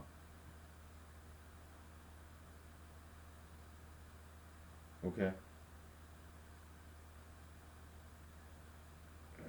I try. Yeah, to become the president of the United States in this very year, 2020, November. Why? Because I don't think President Trump or ex Vice President Joe Biden deserve that title, 2020, because they don't have 2020 vision. I do. Okay, my president model, vision 2020. Okay, yeah. So what's my vision for America? What else? Diet, exercise. It's that simple.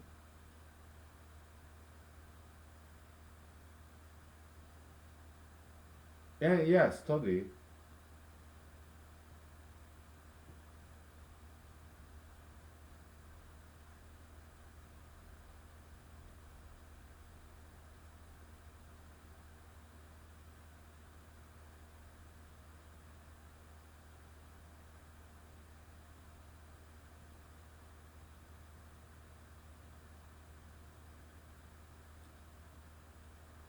Okay, we'll take 5 minutes break. Okay. Yeah. Cooking my dinner. So. Okay. All right. It's method acting. Okay. I'm just acting. All right. So don't take it too seriously. It's just acting. So gig, theater, short film. Okay. So method acting. Okay. Soul injection method. Intermingling reality and fiction. Okay. That's what method acting is about. Okay. So just relax. Okay.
keep writing, continue to write this novel, short story, and do some acting kind of gig, right? Yeah, it's Monday. It's our Sabbath, right? Yeah, let's continue. Okay. So let's fantasize. Okay, how? What would you do if you're the president of the United States or your own country, whatever your country may be? Ugh, it's cold outside. Okay. I didn't shudder at the idea, the notion of you being the president of your country. Okay, that was not that. It's just happenstance. Okay, so what would you do when you're the president of the your country? If you happen to be in America like I am, what would you do as the president of the United States? Huh? I'll give you a minute. Give me your best shot. Your pitch. Hmm? What's your agenda? Huh? What takes you? What's so important to you?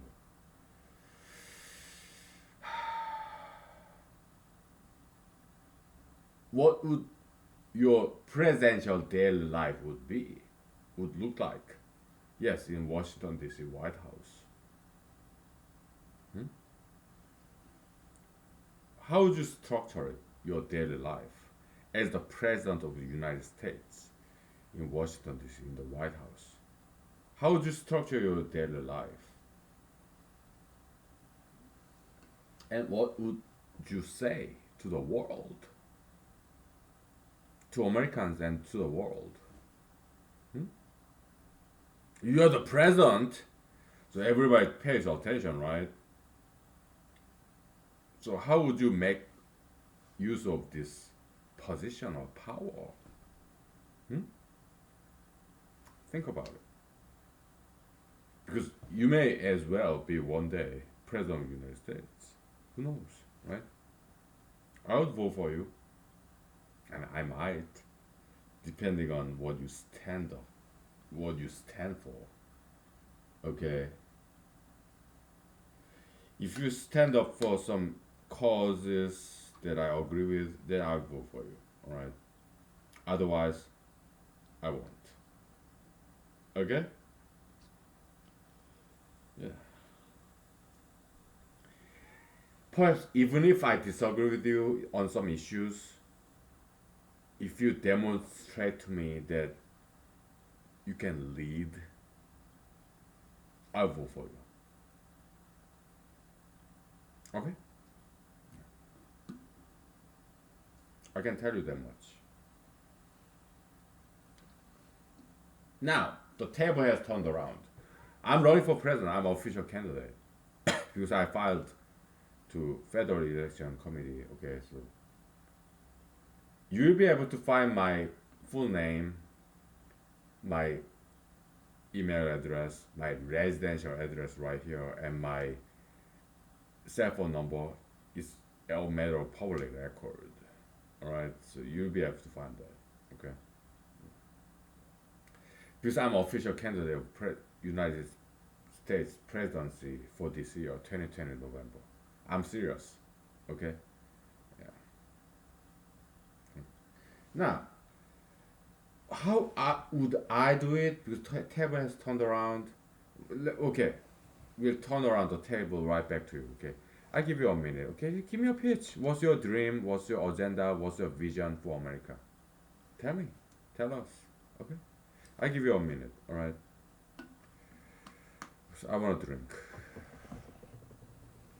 It's Sabbath Monday, right? Yeah. Mathematics, we just did a little bit, okay? So, yeah, we'll continue tomorrow, okay?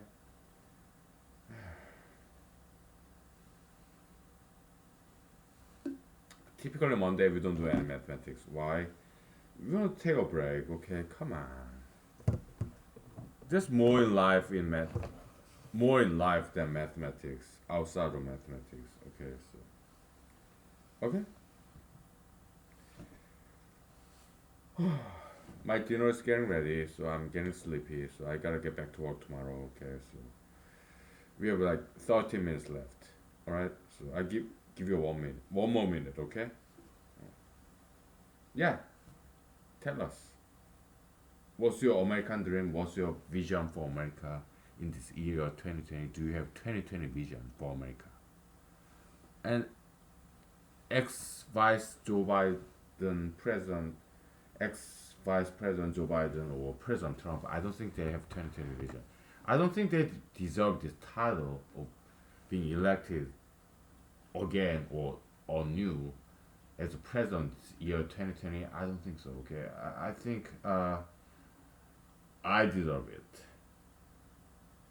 Okay, because when I was in Madison, Wisconsin back then, okay, I met this kind and generous gentleman in a bar. Okay, and I would tell him because he was quite open-minded gentleman. Hey, I want to be the president of the United States one day. He asked me, "How old are you? How young are you?" I was like, "Oh, I'm like 22." "Oh, you're too young to be the president." "Okay, but just wait about 2 decades. Okay, yeah, run in year 2020, and I give you a motto. Yeah, vision, 2020 vision." "Okay." "Oh, okay, thank you, Mister." Okay. And then we parted our ways. He went to his home. I went to my apartment. Okay, and then that's 20 years ago, right? So to me, it was kind of like, I mean, I'm kind of fantasizing, biblically speaking. Yeah, this Prophet Samuel anointing, this obscure shepherd, David, who later on become a king of Israel. Okay. So yeah, we Christians, we fantasize a lot, biblically speaking. Okay, we kind of project ourselves to biblical characters, scripture, like screenplay. Okay, yeah, method acting, right? Okay, I give you enough time. All right. So the way I envision America is this. Okay, no tattoo piercism, no sugar fetishism, no gayism, and no marijuanaism. Okay, and no gayism, no marijuanaism, no tattoo piercism, no cosmetic surgeryism. Okay, and I want Americans to exercise and diet and learn from different cultures. No tattoos, no piercings. Those are bad traditions. Okay, sugar fetishism, bad American tradition. Very industrialized, industry, food industry driven. Okay, okay, and no gayism. That's pagan tradition. All right, bad practice. Okay, but at the same time, be civilized. Try to understand people, the differences. Be civil, respectful.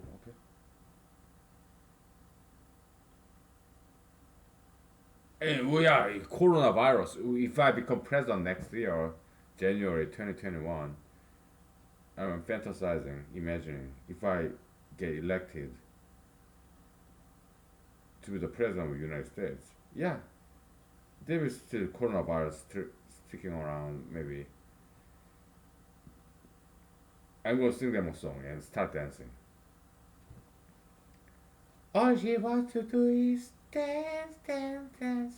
All he wants to do is math, math, math. Yeah, just start dancing, start doing martial art, okay? In lieu of inauguration speech. No, I won't be talking. I'll be dancing, acting, martial arting on international stage. And there will be not any audience. Inauguration event, it's just me and a cameraman or camera woman, okay? There will it won't be broadcast. You will just upload it to YouTube, okay?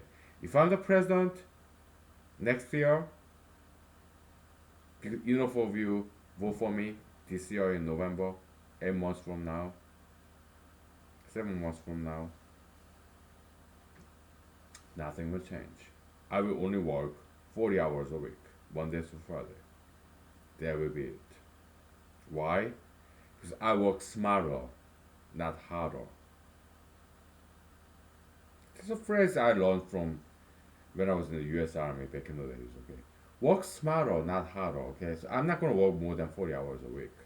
Monday through Friday, that will be it. I was still drinking vodka. I was still smoking cigarette. I was still be running during the lunch hour, 1 hour lunch, 8 to 5,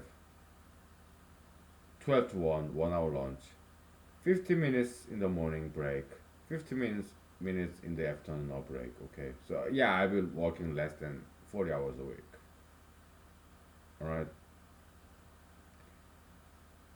maybe when I'm not working, okay, I will still be thinking about these problems the nation, the world is facing. So yeah, I'll be working during my off hours. So just compensate for that. Okay, so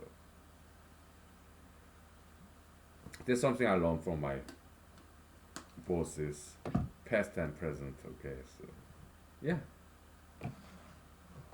it counts. The thinking time when I'm off duty, off hours. Yeah, it still counts as a work hours. Okay.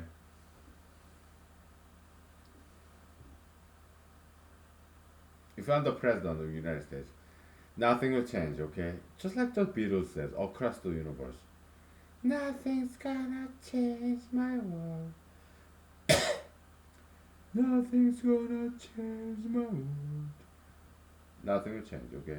Most likely, I'll be still doing YouTube, Google YouTube videos. Okay. Humanology series, doing mathematics in my spare time.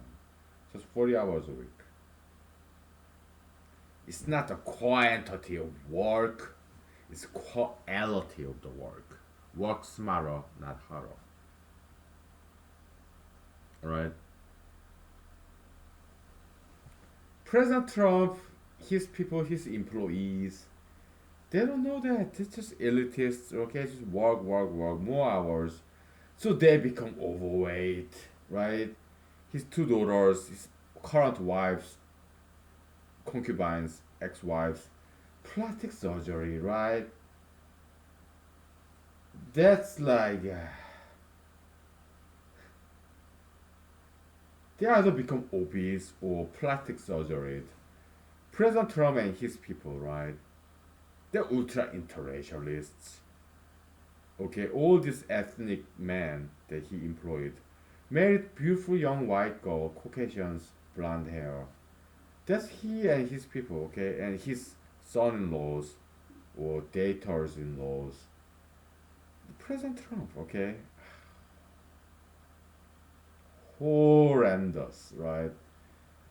I mean, I like something about him, okay, but the other half is abominable that he's doing to his daughters, letting them marry and dating ethnic men, two blonde daughters, ultra interracialism, right? The people he hired, elitists, many of them ultra interracialists, this ethnic men, marrying beautiful young Caucasian, white, slender, blondes. That's your President Trump, okay? He overweight, his employees, many of them overweight. Like Secretary Mike Pompeo, right? They might not drink alcohol and smoke cigarette, but so what? President Barack Obama and his wife, they hired better people than the people that President Trump is hiring.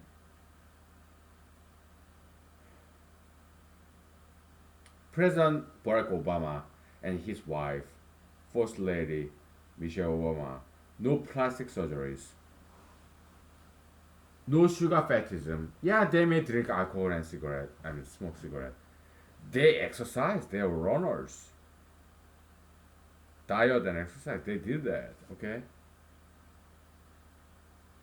President Barack Obama and ex-Vice President Joe Biden, they inspired me to go to law school. Why? Because watched them when I was a company program in Los Angeles, California. They seem to be very good people, and both of them are lawyers.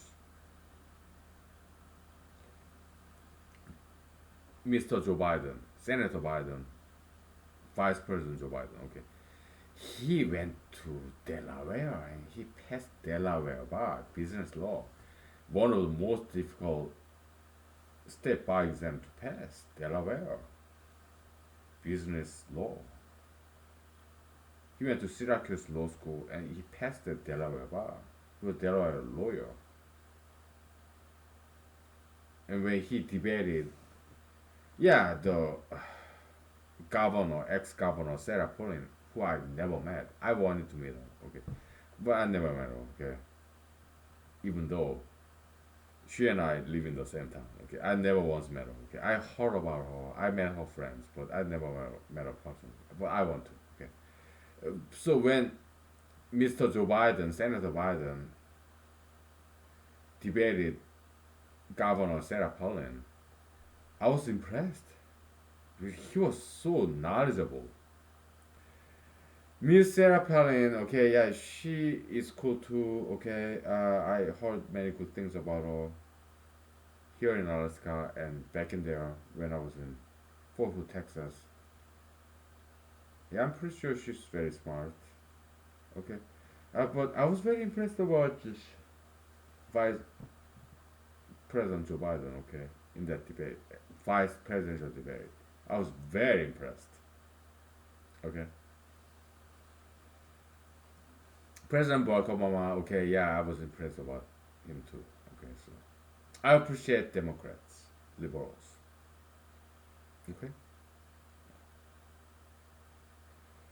yeah, I want to unite the country. Okay, left and right, secular and religious.